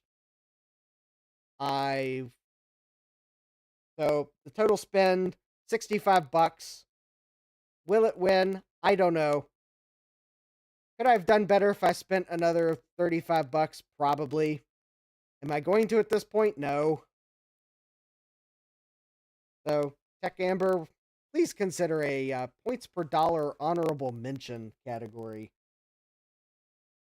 So, in fact, if she did that, I might even put the 4 gigabytes of RAM back in because I don't think the extra 16. I don't think the extra 12 really did anything to performance. So, but I guess if there's not that, then I'm just gonna leave it as 16 gigabytes and enjoy the system. Yeah, maybe I will try Linux. I don't know. Action Retro tried to install Corel Linux on something. Oh wait, this is probably too new. Never mind. It's getting late and I'm coming up with bad ideas, so it's probably about time to end the stream. Anyways, yes, great success. I now have an entry that is not disqualified. I now know that at least I have what I need to do some extra shots of the performance tests. Maybe find a box to put it in. But, yeah, Jack68K says, I think you're right about points per dollar. You wouldn't improve it by 50% by spending $35 more to maintain your ratio. Yeah. I think I got a pretty decent ratio. Oh, actually, that's probably the one thing. If I leave this RAM in, then That may actually help CPU because this RAM can run faster, so I'll leave this RAM in. So, yeah, I know it would hurt my ratio by leaving this RAM in, but I can get some higher scores on CPU that might offset that, since there's no, like, bonus for going under. But, yeah, anyways, think I I think I could even see myself using this system for some things and having fun, but I will find a, creative use for it. Yeah, Jeremy, I got your message, and sorry I haven't responded yet. I was at work when I got it. Anyways, yeah. Alright, so or okay, I don't remember where I was when I got it, but I was occupied by something, so I'll get back to you when I can. Probably tomorrow. Oh, wait. Probably later today at this point. I just looked at the clock. Anyways, I hope you all have a great rest of your day. Hope to see you here next time, where we'll have more fun coming very soon. Like, yeah, happy December now. So coming very soon. I hope to be having some December fun, so stay tuned for that. As for that, take care and God bless. Computerized Start is brought to you by my awesome patrons on Patreon